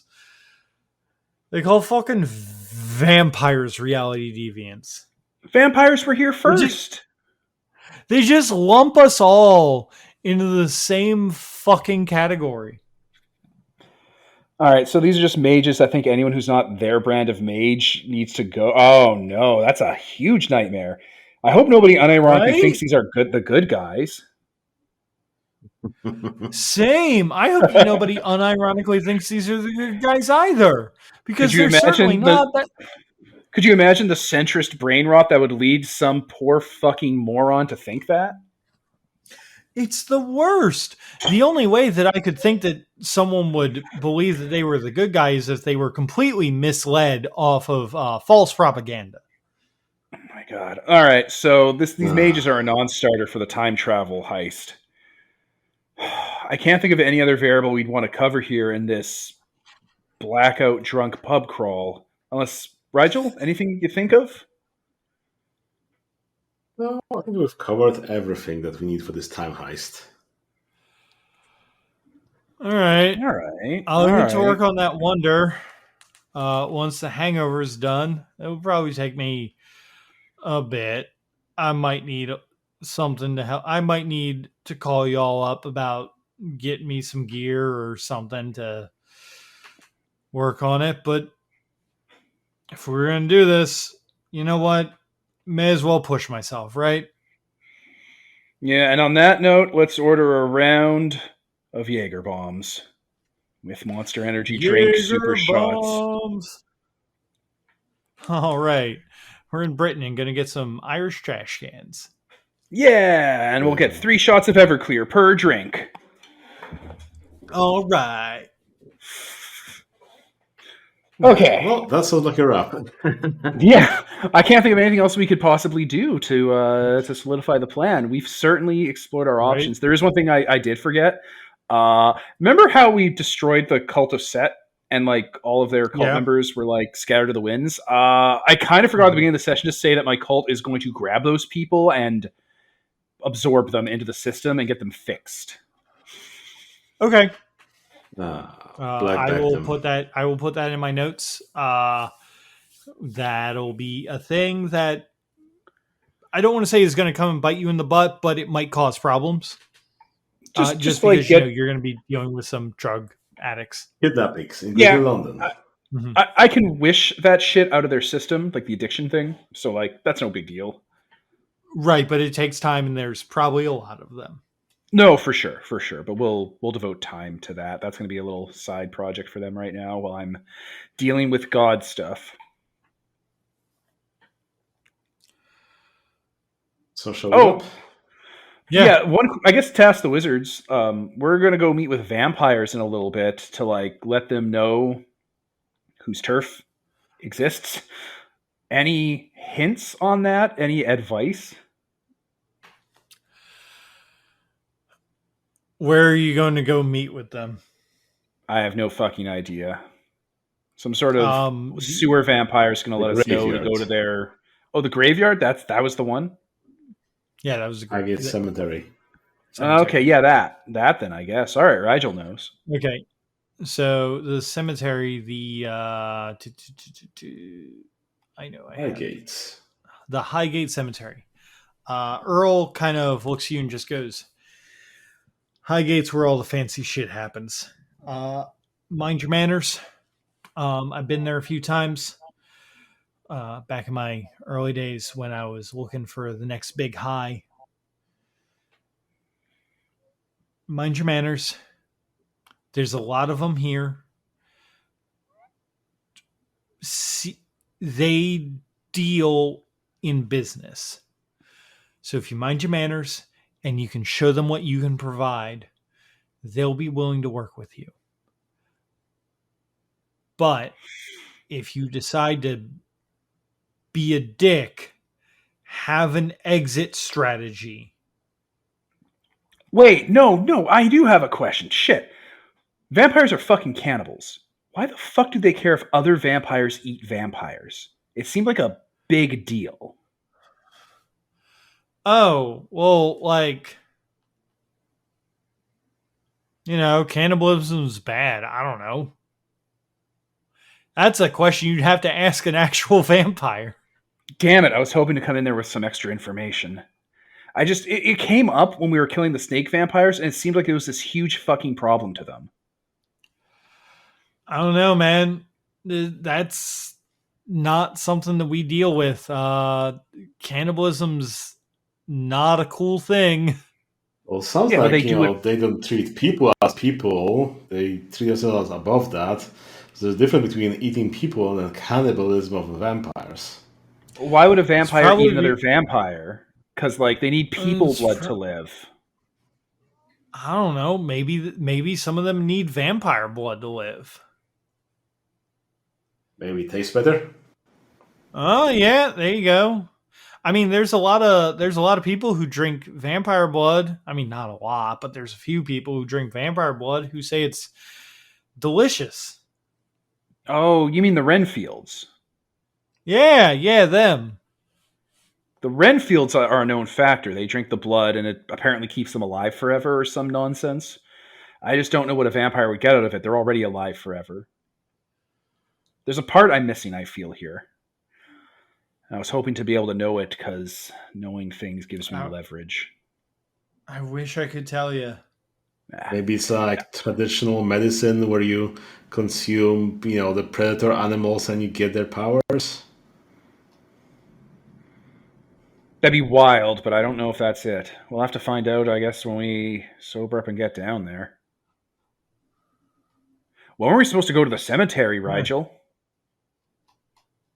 It was today. No, I'm just joking. I think your friend was supposed to tell us when. What, the Renfield we rescued? I hate that guy. Yeah, that one teenager was supposed to go there and figure out their schedule. He'll be back by the time you all wake up from your hangover. Hooray! That's Future House problem. That's a future problem. We'll crush it and have ghost cars take us home. Ghost cars, take me home to the land where I belong. God. The cave I belong. The cave I belong. West Virginia, going spelunking. I don't know the actual song. I just know it's a tune. It is a sloppy fucking pub crawl where we figure out how to steal time and spit in God's face. Right? But it was worth it. Yeah. We had a bunch of context. Okay, yeah. Taking us away. I was Brendan. And Peter. Devin. And this is sponsored by nobody. Signing off. That was the worst one we've done yet. Completely jumbled it. Right? You're absolutely the best. You're the good Peter, hit end. The good one. This game is a collaboration between A Pair of Dice Lost and sponsored by Nobody Podcasts. You can find us at apairofdicelost.podbean.com and sponsored by nobody.podbean.com. You can find Exalted vs. World of Darkness over at holdenshearer.wordpress.com.